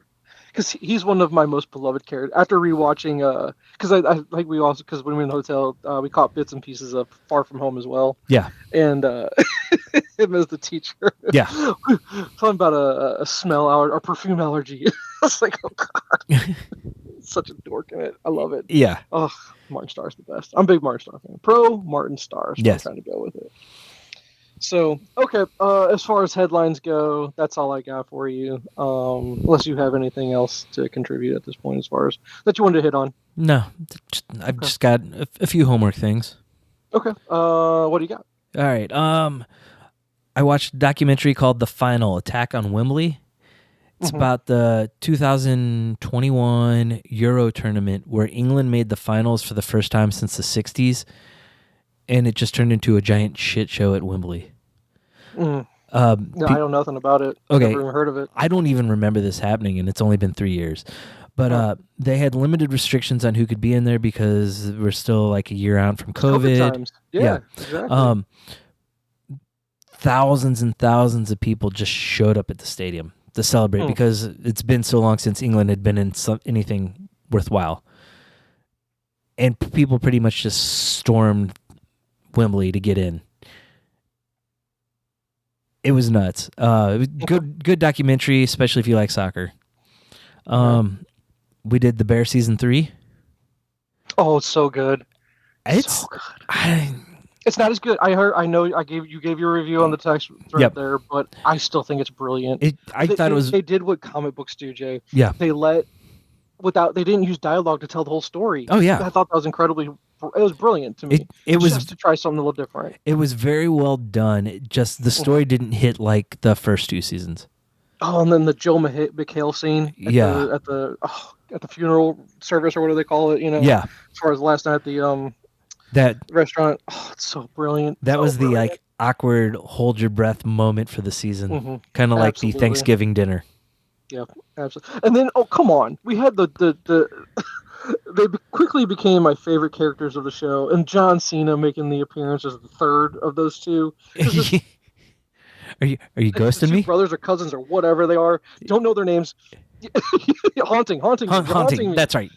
Yeah, haunting, dude. That was so great. And Cena was unbelievable. That was prime Cena. Don't give me too much Cena, just enough Cena. And it was the perfect amount of Cena for that scene. Perfect. Yeah. So good, dude. Yeah. Oh. So how about this? Can we both agree on this? Even though it wasn't the strongest of the seasons, obviously I agree with you that it's not the strongest. It's still probably some of the best television on TV. Oh yeah, very easily. Okay, at least agree with me on that. Give me that much. And so they filmed season 4 with season 3, so we shouldn't have too long of a wait for it. Oh, they did. I did not know that. Yes. Oh, awesome. Very cool. Very, very cool. Because I guess they were trying to get around his schedule because of Iron Claw and whatnot. Because that whatever Jeremy White. Yeah. Yeah, because I know he had that big film schedule, right? So Yeah. they did that to take that into account. Well, I think a lot of the people in the show are blowing up now, and like Yep. Ebon Moss, Yep. whatever his name is. I mean, he's going to be the Yeah. Thing, so they're going to have to start working with that. Yep, for sure. And then I didn't realize what's her name, Sydney. I don't know her real name, but she actually directed one of the episodes. Yeah. It was a great episode. I didn't Yeah. realize that 3-inch shows her the director. And I was like, oh, that was really good. If that's like her first time doing it, she did a great job. Yeah. Oh, and then I don't know her name. Like it's one of those shows that we love, but if you could, you got Carmen, right? That's Yeah. the one main character I know his name. I don't know any of the supporting characters' names except for Sydney. Yeah. But it's one of the cooks, and she's Latina. Oh yeah. And it's the scene with her and Bernthal. Yeah. Oh my How God. incredible the scene, dude. Oh, beautiful. I love they still get Bernthal to come in. Oh And do a yes. scene. That was great. Yeah. Oh, He's come a long way since Shane. I think he was everything he's ever been in. I've been a fan of his, to be honest with you. I mean, Fury. He's awesome in Fury. Obviously, awesome as the Punisher. Yeah. I like Shane. He portrayed it the way it's supposed to be. We're not supposed to like Shane. He's a season 1 villain, is what he is. Yeah, I agree with that. I thought he was a little over the top at times. Okay. But everything else since then has been just amazing. And hold on, I'm bringing up a Bernthal right. Filmography. Cutting in real quick. Oh. I have impact on Joe Hendry's walking on the screen. Nice. That's awesome. Which I love that thing you sent me. I don't know who that running back is for the Saints. Yeah. He does the Joe Hendry entrance. I was like, fuck yeah. Yeah. That's so awesome. Let's see. Fury, the accountant. I liked him. Yes, he was good in that. Role in the accountant. Ford versus Ferrari. I think he was Iacocca, if I remember. Yeah, I think so. I don't remember him in Baby Driver. I had to rewatch that. He was small role in it. One of the crews that Baby drove. Okay. And then I got to rewatch it. It's been a long time. I've only seen it once. But Wolf of Wall Street sells the pen. I mean, come on. Yep. So awesome. Let's see here. I'm trying to find anything else here just real quick. I don't know if you've ever seen Sweet Virginia. That was good. That's a good movie of his. Let's see. Small Engine Repair. That's a good one he's been in. Let's see. I don't know anything about Snow Ponies. Ghost Rider. I haven't seen that. He's been in a lot of stuff. I'll tell you that. But yeah, no, I'm a fan. I really am. Oh, you know who else?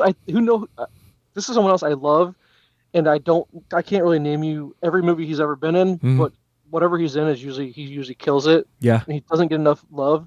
Is Oliver Platt. Oliver Platt is one of the best actors of our generation. He is incredibly good in everything he's in. He's the new William H. Macy. He's the new William H.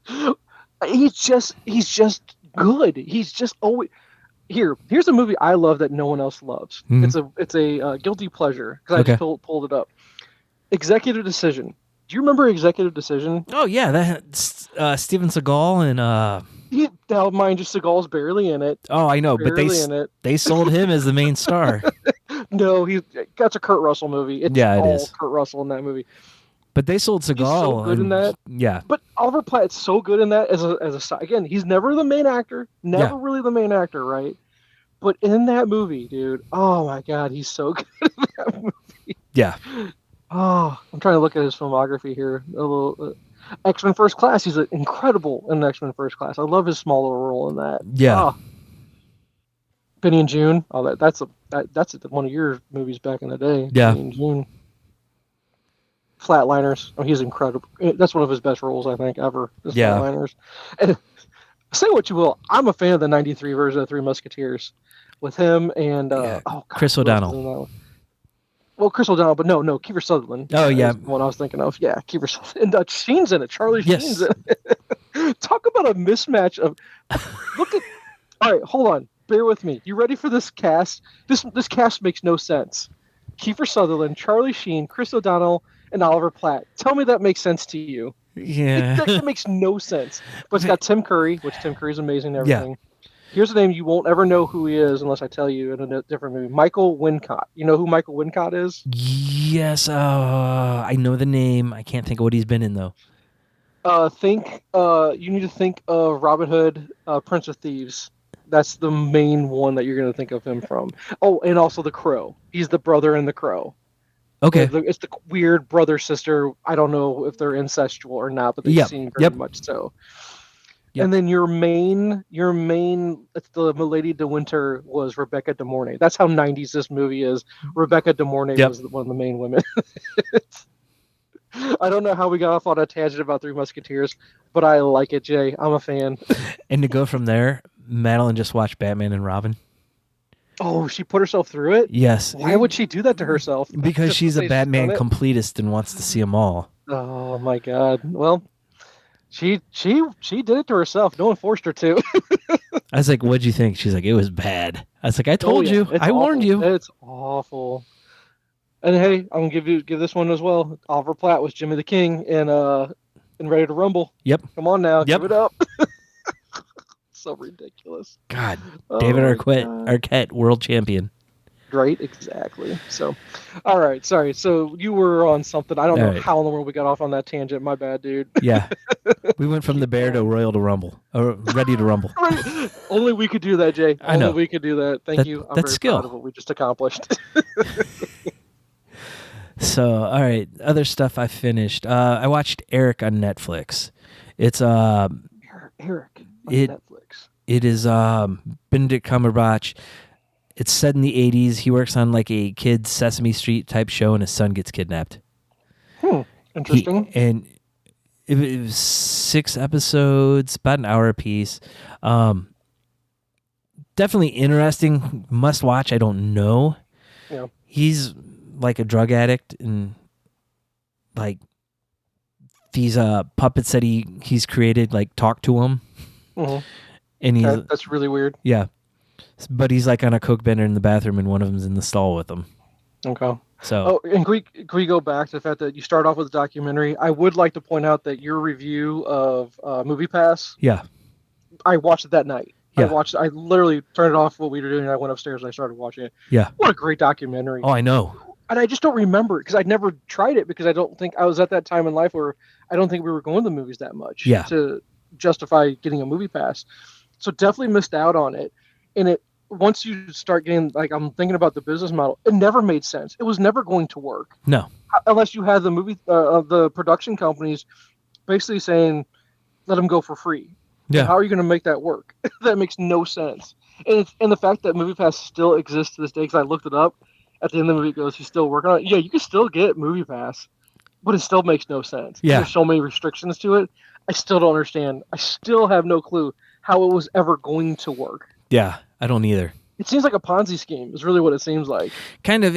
Like the guys creating it were in the, like, their heart was in the right place for it. I totally get what they were trying to do. A subscription service to movies, right? Yeah. So basically Netflix. Right? Netflix for theaters. The whole point of a movie theater, though, is to get the production companies their box office. Yeah. Because, again, Netflix doesn't work. And the reason why, the only reason why Netflix movies work is because it's garbage. Either it's garbage movies for the most part. Yeah. For the most part. There's some hidden gems in there. I won't, hidden gems. But, uncut gems.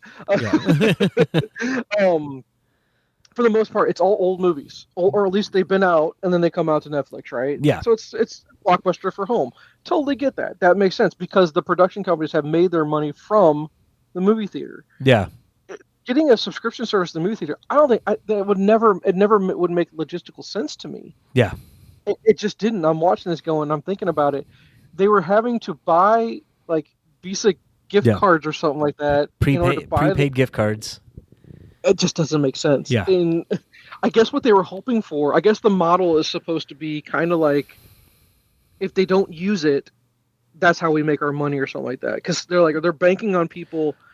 Because I agree, it was never going to work off the model of $10 a month or whatever it was. Yeah. I think the model was going to be if you pay $50 a month, and they were banking on it being like, okay, $10 a ticket. If they pay us $50, but they only go see like 3 movies that month, that's how we're going to make profit. Yep. But why do they never up their price? Because of the investors that came in. I guess what the statistics were saying, once we get to 5 million subscribers, then we can bump it up to 50. But as soon as you go from 10 to 50, that's too much shock. No one's going to pay that. Yeah. So it was never going to work. Yeah. It was never going to work. It was a scheme, dude. I don't trust the guy.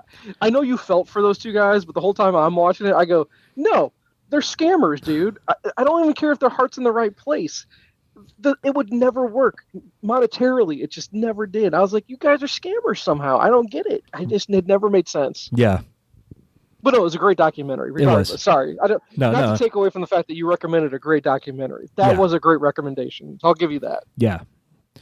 Let's see. I rewatched Peanut Butter Falcon with Aaron and Will. Oh, nice. Such a good movie. Will was cracking up the whole movie. Like when he breaks out of the nursing home and he's just running in his underwear. Will thought that was hilarious. Of course it is. Why is it not? Yeah. That's what's supposed to be.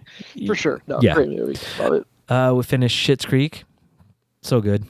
So good. The part that destroys me is when Eugene Levy is having a conversation with Patrick. Mm-hmm. It's basically the whole, just take care. It was just beautiful. I'll never do it justice trying to reminisce or try to recap of what that scene was. I'll just say that scene, that's so beautiful. Yeah. Simply the Best scene was amazing. I love that scene. That was great. Yeah. It was just hilarious. It was. The dynamic, everything about that works. It's a slow burn at the very beginning. You got to crush through those first few episodes. Then once you crush through those, the rest just flows very easy. Yeah. I'm just seeing what else. We've been watching The Rookie with Nathan Fillion. That's something that if I ever had time, because I love Nathan Fillion. Yeah. How is it? It's pretty good. It's more Madeline's watching it, and we catch episodes when she's downstairs watching it. Okay. But it's a solid show. It's gotten me sucked in quite a few times. Is he actually like a rookie cop, or is he like the older cop that's helping a rookie or something? No, he's the rookie cop. Like, he had this whole career and left it to become a cop. Okay, gotcha. So it's worth checking out. A few things I've read. We Promised You a Great Main Event in Unauthorized WWE History. Okay, that sounds cool. Really good.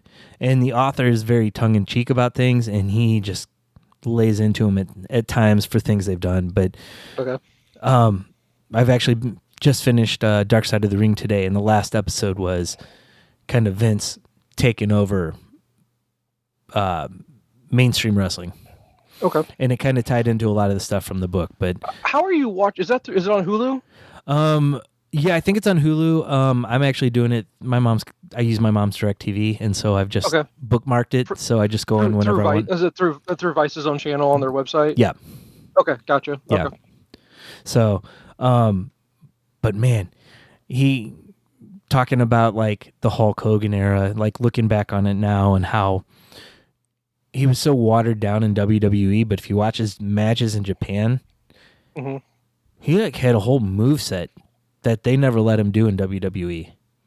Because Vince wouldn't let him? Yeah, because Vince had the stereotype of what he wanted in his wrestlers, and he wouldn't let him do like high-flying moves and stuff just so he could protect his investment in Hulk.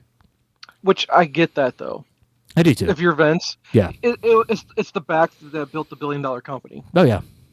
So for as much as Hulk Hogan is seen today as a awful human being, just awful. Like the things you're learning about him after the fact. Yeah,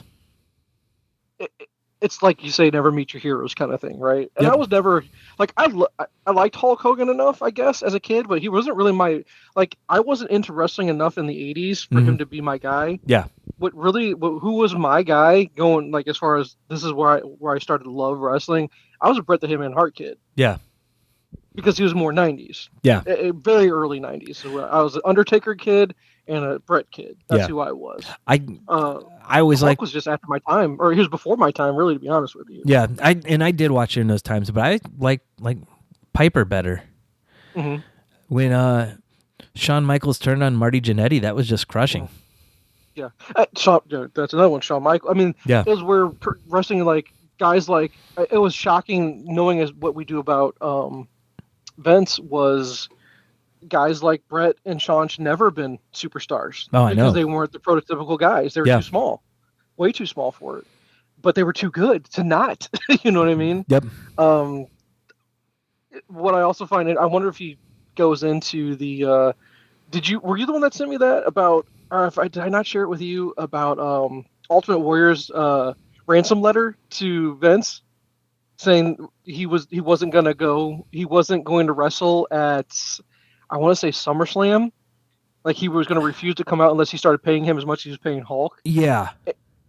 I'd seen about this, yeah. Like, Vince was like, I can't wait to fire him. I Yeah. can't wait to fire him at this point. Ultimate Warrior was just, the drugs were too much. I think the cocaine must have been too much. I don't know. Whatever it was that fried his brain. Yeah. Oh, my God.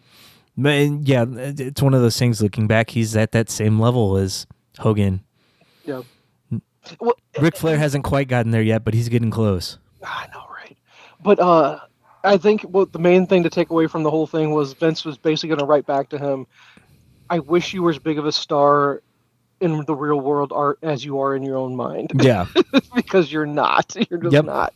Because you take Hulk versus Ultimate. I'm sorry, they gave Ultimate his push. He got his push, but man, he was never going to reach Hulk level. You just weren't. And I think you're never going to again.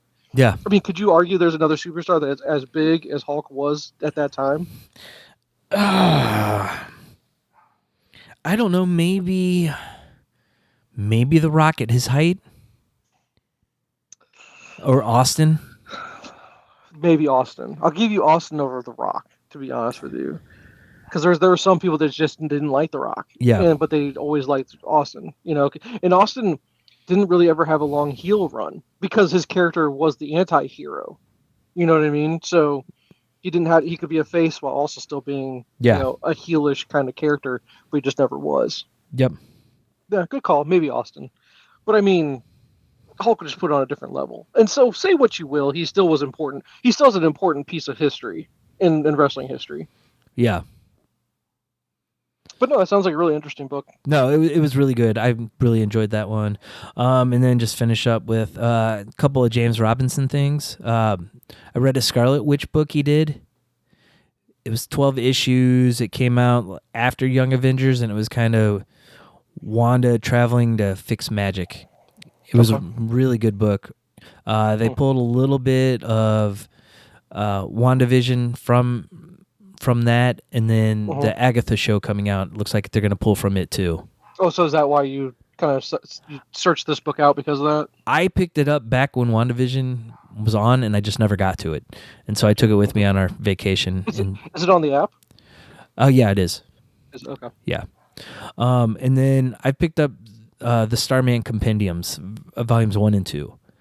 That was James Robinson's around the time that the Justice Society kind of came back, and he took Ted Knight, the original Starman, and made his son Jack the reluctant heir to the role. And it's kind of him kind of finding his place as a hero, where he doesn't really want to be the hero. He never wanted the life. His brother wanted it, and his brother ended up getting killed. So interesting. Yeah. So what made you seek that book out? I've just heard great things about it, and the compendiums came out in paperback, and they were fairly affordable. So I bought one, and then my mom got one for my birthday. Oh, nice. So, yeah, really enjoying that. I'm about halfway through the first one. Interesting. And I still always have the books you recommend to me for Cyclops and Phoenix. Yeah. Maybe it's because I'm a victim of the modern writing, and I think I struggle with it a lot more than you do. Otherwise, you're just a lot more patient, or you're way more invested, where I struggle with older books. I really do, because it's hard to get through and I tried my best, and some of it was really good. Yeah. Some of the Phoenix Cyclops stuff was really good, but it was a bear to get through, and some of it I had to skip. I was like, it's just too much dialogue. Yeah. And it's not even good dialogue.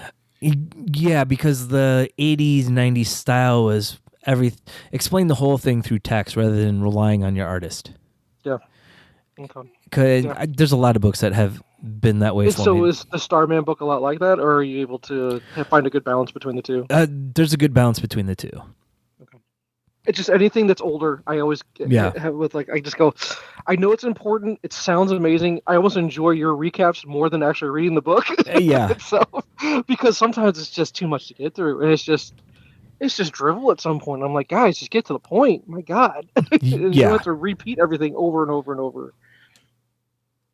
And the way they have to describe they write about every emotion too. Yeah. That drives me nuts too. I was like, oh, just get to the point, man. Yeah. But so yeah, Starman came out in 96. So that's close enough. I think 2000 is kind of where you hit that home run of getting books that are letting their artists do some of the storytelling. Yeah. You know? Yeah. So, but so far I recommend this one. Okay, cool.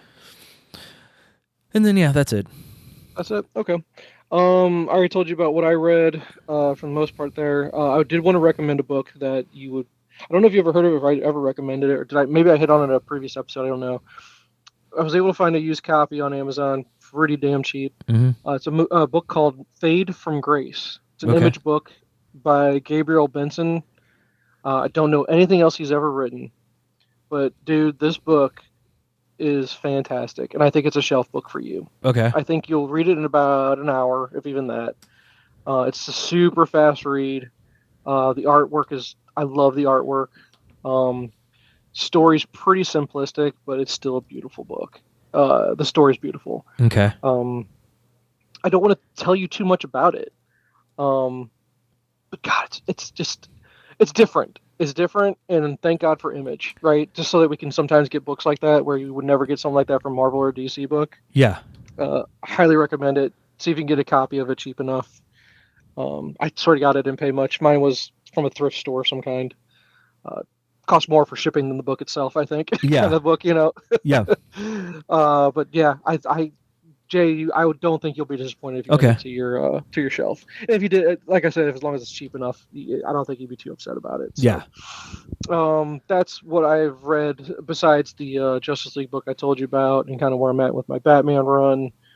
I'm trying to remember if there's any. I'm pulling up my account here real quick on my reading history, so that I could kind of jog my memory of what I've read recently. There is one more thing. I read and watched Three Body Problem.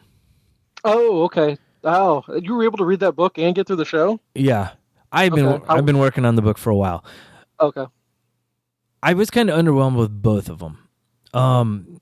Because there was so much hype around the book about being like the modern sci-fi classic. I don't know if it was because it was a Chinese book and it was translated over and something was lost in the translation, or maybe they got too in-depth with the science, where stuff like The Martian gave you just enough that you didn't feel dumb trying to figure out what they were talking about. But I got about halfway through, and then it picked up, and I really started to enjoy it more. There's a lot of Chinese history stuff in there, too. Stuff I didn't know, stuff I didn't necessarily care to read about. The show did justice to the book until like the last episode or two, where it went past where the first book went and into the second book. Okay. Yeah. So it's a how long is the series of books? I think it's a trilogy. Okay. So and basically the gist is there's aliens out there and they're coming to Earth. Okay. Well, so how about the Netflix show? It didn't do it justice up to a certain, or did it, but not up to a certain point? Yeah. Once it got past where the first book ended, I was kind of like, where are they going with this? And then I realized, I guess they're going into the second book already, which kind of frustrated me because I'd like to read the second book before I see what's supposed to happen. Okay. Oh, okay. At least with Silo, they only did the half of the first book. I still love that show. Whatever you say, I still love that damn show. I mean, it's a good show. It's just I like the way they did it in the book better. Okay. Okay. Yeah. Let's see here. I got mine pulled up here. Berserker, finished that because it's only 3 volumes, I think. I don't think there's a 4th volume. If there is, I think I'm done with it at this point, to be honest with you. Yeah. Berserker, volume... Let me see if there's a volume 4. No, let me see. I think they went into... I think they did like the initial series, and then they've done like minis since then. Gotcha. But it was okay. It finished okay. Yeah. It's a good book for what it is. If you didn't have to... would it be a shelf book? as long as you didn't pay very much for it, I don't think it'd be a wasted investment. But yeah, I finished that. I think we already talked about. Anyway, I just told you about my Cyclops and Phoenix. Yeah. The best thing I pulled from that was there was this nice little interaction. Again, it's such a weird relationship between Jean Grey and Nathan at that part. Yeah. Just because technically he is her son, but he's not. Yeah. Because they share, because technically it's all the same DNA, but it's not. I mean, but she's not because she didn't actually give physical birth to him. Right. But she still has the connection because of her mental powers and all this other thing. It's still just weird. It's so nice. It's such a '90s weirdness, right? Very much if I can so. say it that way. Yep. But there's a beautiful little scene between the two of them in regards to using the name Cable because he's a link between the future and the past. Yeah. And I thought that was really cool to kind of get that backstory about his name and why it means what it means. So I love that part of it. I already talked about finishing Grass Kings. You and I think we both gave the same review. We both love Grass Kings. Yeah. Great book. God, that's a good book. Then just a bunch of Justice League. I think we've got, it's nothing really stands apart from it. That would say, hey, it's a must read, which it's sad because it's a Snyder run of a book, right? Yeah. But it's important if you want to read things in order. Yeah. If you're going to read things in order, it all makes sense. Because, it all led into the Darkseid War.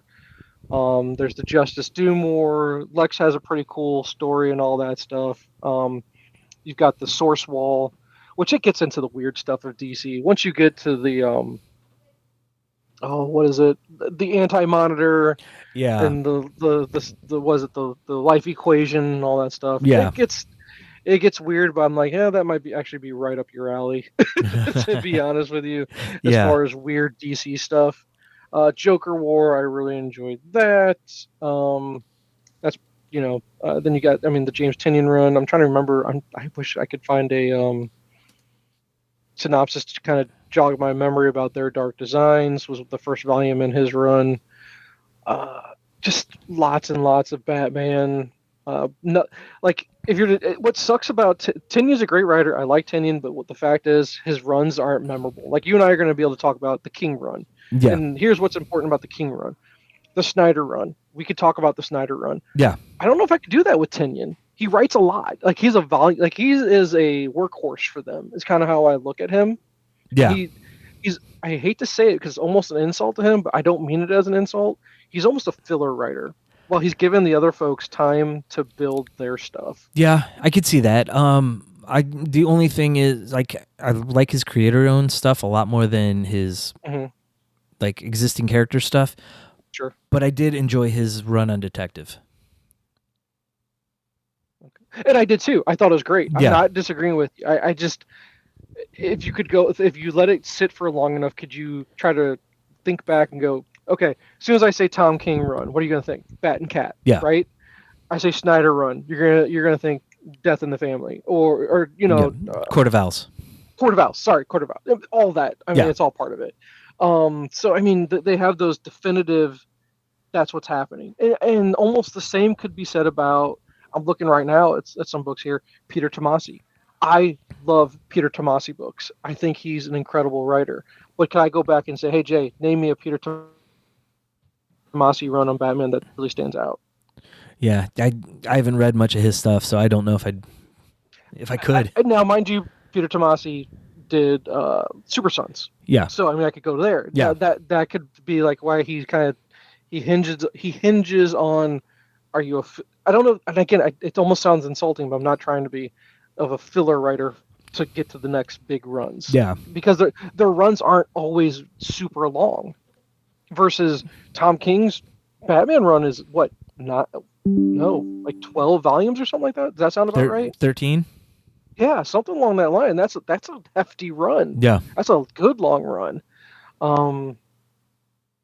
But yeah, because Tomasi has I'm seeing some of his names on some of the stuff. Tom King did Heroes in Crisis, which was I call that an event book. It's a crisis book. If it's got crisis in the title, that's an event book to me. Yeah. Excuse me. I think that's all I got for you there. As far as movies go, I did want to make a recommendation if you haven't watched it yet. Okay. because I did a lot. Like I said, watched a lot of the Marvel stuff recently, just because it was on and what we had available to us at the time. Right. But what we watched before that, Monkeyman. Did you watch Monkeyman yet? I on have Peacock? not. That's right up your alley, man. That is super up your alley. I know it's out there. You gotta watch it, dude. It's pretty good. It's actually pretty decent. Yeah. Gosh, yeah, it's got great kung fu in it. The story is a little different. Yeah. It's in a setting that we normally don't get to see in India, right? Yeah. Because that was Dev Patel, if I remember correctly. That's his name, I want to say. Yeah, it is. He heavily involved in it, right? I think he was part. I think he has a writing credit, if I remember correctly.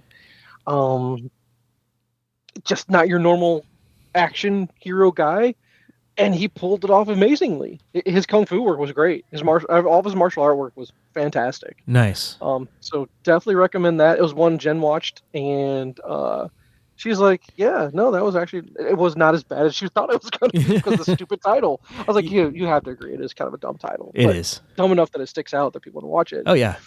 And then the one that she gave me a lot of credit for, and I got some kudos for this, and I was like, "Just sit down and watch it with me. You're gonna." And it was one of those where she was gonna not watch it. Mm-hmm. Then she came there, she's standing like she's gonna walk out of the room, but she's watching. Then all of a sudden, she takes a seat, just on the edge of the couch, like she's gonna get up any minute now to go leave. And all of a sudden, boom, full on the couch watching it, just fully invested in the movie, which you and I had a discussion about, which was the best thing I watched in quite some time, which was Godzilla -1. Yes, that was one. I don't think we discussed that. Correct? No, we haven't yet. Okay, because I'd watched it, told you about it, and then you finally got around to it, and I think we just had that big lull where we didn't talk about stuff. Yeah, and I don't know what year it qualifies for, because I know it's just now on streaming, right? Yeah. And I don't know if it was around for, because the Oscars are always weird, right? Where the movie was made in 23, or if it was made in 23, but you're part of the 24 Oscars or something like that. It was part of the 23 class. So it cannot be part of the 24 Oscars. Correct. Because that's already come and gone. It did win an Academy Award, and it did? Okay. Yeah. For what? Visual effects, maybe. Let me look it up. I could just look it up, right? Yeah. Because one Academy. Because there was a meme out saying, after 70 years, Godzilla finally won an Academy Award. Don't give up on your dreams. Best visual effects. Yeah. Because the thing that a lot of people gave this movie credit for was going, for the amount of money it cost to make it, which was made for reported $15 million. I don't believe that for 1 second. Yeah. I don't believe it. Unless the actors got paid nothing, they did it for scale. All of them just did it for pretty much for free. Which might be, because I don't know if any of those people were big name, like... At least you'd never really seen them in anything else, right? Which Jen does that game where she goes, I know we've seen him in something, try to look him up and see what we've seen him in. Yep. And I think she did find one actor that we've seen him in something else. Yeah. If that only cost $15 million to make, Hollywood's doing it all wrong. Yeah. They're doing it all wrong, because say what you will, the monster looked incredible to me. Oh, yeah. Even though it looked a little cheesy at some points. But it's good cheese. Very good cheese. Well, and loved it. We were watching it, and Will's like, he looks so small. I'm like, well, that's just because the American version of him, they make him so big. Yeah, for sure. Yeah. Like if you're talking about like Empire of like King, or is it Kong and Godzilla Empire or something, that I still need to watch that one.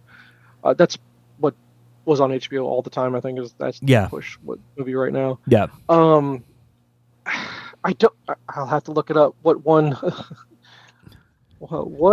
won best foreign picture 2024? The Zone of Interest. That's what I told you to take the leap of faith on. Yeah. Because it's the about a German officer's family lived next door to the Auschwitz extermination camp during World War II. Yeah. I don't know if I can handle that emotionally right now. Yeah. Well, I just don't know. That sounds like it sounds sad. I don't know if I gotta be in the right mood, I think. Yeah, definitely. But I guess what was nominated, because if the fact that Godzilla -1 wasn't even nominated, which it wasn't. Here you go. You ready? Zone of Interest 1, which also won the 20th Cannes Film Festival. Hold on. What was for 2024? Bear with me. Io Capitano, The Zone of Interest, The Teacher's Lounge, Society of Snow, and Perfect Days. You're telling me they couldn't nominate a sixth foreign best feature film for a foreign picture or something like that? You're telling me Godzilla Minus One doesn't deserve it? It's not within the same echelon of these other films. Get out of here. Yeah. You can't tell me otherwise. It was incredible. I think you hit it on the head. Where the original Godzilla films and the ones we've seen since made, it's all about the monster. Yeah. This one, it focused on the people that are being impacted by the monster, and it made it for an incredible film. It did. Oh my god! The story of it was just amazing, and focusing on the human element really captured I don't even know. Well, no, here's how I look at it, especially in the Japanese culture, where the kamikaze, right, and honor death. Yeah. So you hear about honor death so much in samurai film, right?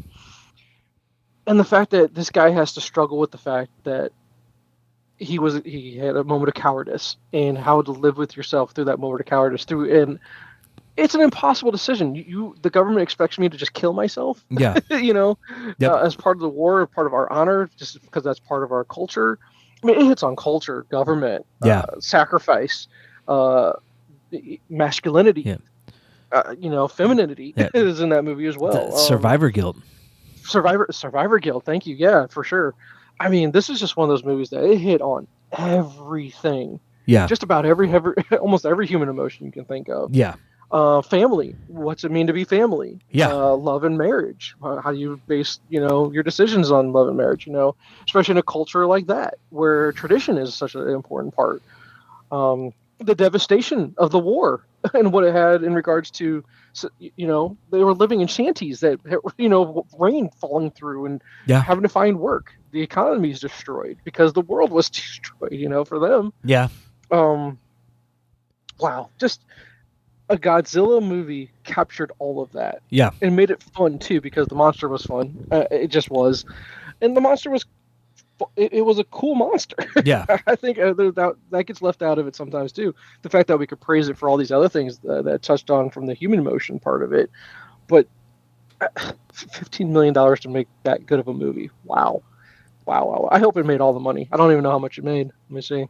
Yeah, I don't know. But that would probably easily crack my top 5 of movies that came out last year. Oh, for sure. Probably. That you and I can finally agree on one. Yeah. I mean, that might be at the top. It grossed 116 million worldwide. So, if you produced it for 15, which is great, you made $100 million on one movie. Yeah. It's not Marvel, but I'm telling you, I'd never even heard of this movie. In the movie theater? Was it in the theater? Yeah, it was. You know what I mean? Yep. How did word of mouth not spread on this thing? I had heard about it. It's just one of those things, that would be a me and Will movie. I couldn't talk the whole family into seeing it. And that's initially who started watching it, me and Will. Yeah. He got a little bored with the early on stuff because he just wants to see the monster. Which I get that. Yeah. I totally get that. Yeah. I can see how kids would want to watch this. Yeah. It's not a kid's movie, to be honest with you. But he at the end of it, he's like, that was really good. I'm like, I know. And then that means he's growing his taste in movies. Oh yeah. Yep. It's not always about the flash and the bang of everything, right? It's just there's depth to some of these movies, and this one had all the depth, in my opinion. It was great. Such a good movie. Yeah. Oh, yeah. And Aaron caught it midway through and got sucked into it. So that's a 2023 movie, though, correct? Yes. We've already done our list for 2023, though, didn't we? Yeah, we did. I think I had Guardians 3 at the top. I think you might have had Holdovers. See, and when I type in 2023 movies, Hitman's on there. I think we both watched Hitman from Netflix. That's with the new guy from Top Gun. Oh, you haven't watched that? No, not yet. Background movie, dude. You're not gonna hate it. You know what I mean? Yeah. God, I would love. I guess we'd have to go find our episode where we talked about our top movies, and then I'd have to somehow fit Godzilla in there somewhere and knock something else out. Yeah. I'd have to. I really would. Yeah. It's that good.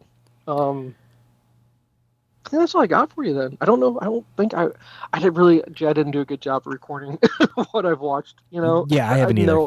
I know I've seen other things, but at least we got to talk about this one. Yeah. And spend a good 5 minutes talking about it because it deserves it. It's just that good. It really is. I'm just kind of taking a look here real quick at 23 movies just because I know that's what's on the streaming services. Oh, and that's one thing we didn't talk about yet. Have you done your binge of Shoresy season 3? I'm about halfway through.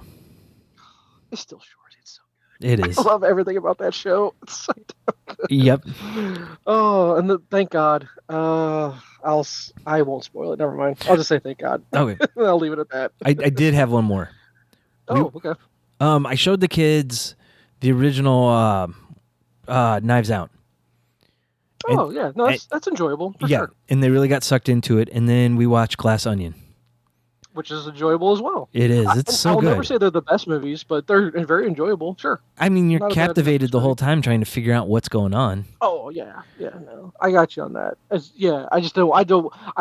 I would never put those two movies on the level of Godzilla minus one. I'm sorry, no. Just because of Godzilla minus one. I think we need to start saying there's movies and then there's film. Yeah. Or is that too snobbish to say it that way? Nah. It's borderline. Maybe you're right. I don't know. It's so subjective. Movies are so subjective. They are. So I guess you're right. Yeah, I love Godzilla minus one. So good. Yeah. There was one other thing I forgot. I turned it off because it was so bad. Yeah. Lisa Frankenstein. I did watch some of that. I don't know if you tried any of that at all. It's on Peacock. It has the girl. She's Ant-Man's daughter in the most recent one, where they changed out the girls that played her. Eyebrow girl is what I call her, because her eyebrows never match her hair. Newton. Yeah, Kathy Newton or something like that, I think. Catherine it's Newton, her movie. Yeah, it's hers. She's the main character, and it's just bad. It's not good. I think they were trying to go for the 80s nostalgia, and they missed the mark big time as far as still being a good movie. You can use 80s nostalgia to kind of try to hook you a little bit. It's no Totally Killer. Is she in that one too? No, but that was trying to grab the 80s nostalgia too when she goes back in time. Totally Killer was actually enjoyable though. That one wasn't bad. It's not the best movie by any means. It's watchable at least. Yeah. With this Lisa Frankenstein, I turned it off. It's just so dumb. Yeah. It was so bad. And I'm just looking over this, Jay. It looks like Oppenheimer was a 23 movie, right? Yeah, it was. That's still number one. I'm sorry. Yeah. I love Godzilla minus one, but it's not Oppenheimer. Yeah. But Oppenheimer that's a 3 hour. Epic. It's good all 3 hours of it. Yeah. Godzilla minus one had probably a running time of probably 90 minutes, something like that. It's not the longest movie. No. But it's still so good. I still don't know how they did it for $15 million. now that I know that fact, I just don't see how they could have done it. Yeah. I just don't see it. Well, I mean, the only effects they had would be Godzilla. There was a lot of them in boats. I mean, super spoiler. The boat scenes, but then you destroy an entire town. Yeah. Yeah, but they've always done that with a guy in a suit, so... Yeah. No. Well, when he does the blast is what I'm talking about. Oh, yeah. And you know what scene I'm talking about when we lose somebody. That's the one I mean. Yeah. So... It was 2 hours and 4 minutes. It didn't feel like it. No. It did not feel like it. Oh, dude, Air is a 23. I'm going back to 23. 23 is a good year. It was a good year. Damn good year. I could watch that. I could put on loop the Matt Damon speech from Air and still just go, I'm happy. Yeah. I could watch it nonstop. That's such a good speech. Tetris. There you go. Yeah. Did you ever get around to Napoleon, by the way? No, never did. I don't know if I'll ever will. I don't know if that's going to be a blind spot for a long time or not. Yeah, I would just have to be in a mood for it. Did I get your review of Iron Claw? Did you watch it? Yeah, I loved it. It was so good. Oh, I agree. It makes me sad that it's just other people didn't enjoy it as much as we did. Yeah. I think it's incredible. Yeah. I think it. But again, I guess wrestling history maybe you have to be a wrestling fan to appreciate wrestling history. Which, yeah. The niche audience. Which I don't get. Yeah. Because there's some comedian where I don't know if you've ever seen his bit. It plays a lot online, where he talks about about conspiracy theories. He goes, "You don't believe in any conspiracy theories? Not any conspiracy theories? Not even one?" He goes, "The government is in charge of all the people." And he goes, "I'm a father, and I'm in charge of one kid, and I lie to him all the time." Yeah. You think our government's just batting 1,000? Oh, I'm probably butchering it, but it's a great little bit that's on all the time. If you ever catch it, it's hilarious. And that comedian, he's a comedian, and he's also in commercials. You'll see him in commercials here and there. He's actually pretty funny. Yeah. No clue what his name is, but I just love that bit. I see it quite often. But where was I going with that? No. He has another bit. Sorry, I lost my train of thought there for a minute. He does another bit that's about wrestling. Yeah. And he goes, what? It's wrestling is done. He's like, "Oh, what's there not to like with the explosions and the violence?" Just naming everything that people love to go see movies about, right? And just because there's wrestling involved with it, and they're like, "Guys, wrestling has got a lot more to it than you think." Yeah. For those that are not fans. And I'm just like, say what you will, but man, if you just give it a shot, it's easy enough to get lost in it and become a quick fan of it. Oh, yeah. It really is. But I guess each their own, right? Subjective. It's all subjective. Entertainment. That's all. Yep. So, but hey, no, that's one of our longer episodes. That's just because we've missed so many weeks of stuff. So trying to catch up. Yeah, for sure. And then I'll go back and I'll do a better job of trying to remember what I watched. I'll go through the streaming services there and see what I need to write down. And we'll have some more to catch up on next time. Oh, yeah. So, all right, man, that's it for now. Yeah, that's all I got. Plus, we went super long. Yeah, we did. All right. All right. You got anything else from you? Nope, that's it. All right, man. All right. Till next time. Talk to you. See you. Thanks for listening. Follow us on social media at Nyrdcast. It's NYRDCAST, and at our website, nerdcast.com. Be sure to rate and review the podcast on iTunes, Spotify, or wherever you listen to your podcasts. This week's featured track is Pascal and Sabine by Lost in Society.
You're so toxic to stand me on my way. We'll figure out a way to compare all my feelings to your feelings, if that's fair. Can you believe it? We got hair, 'cause you were screaming. 'Cause I'm hanging out on the sunshine here for you.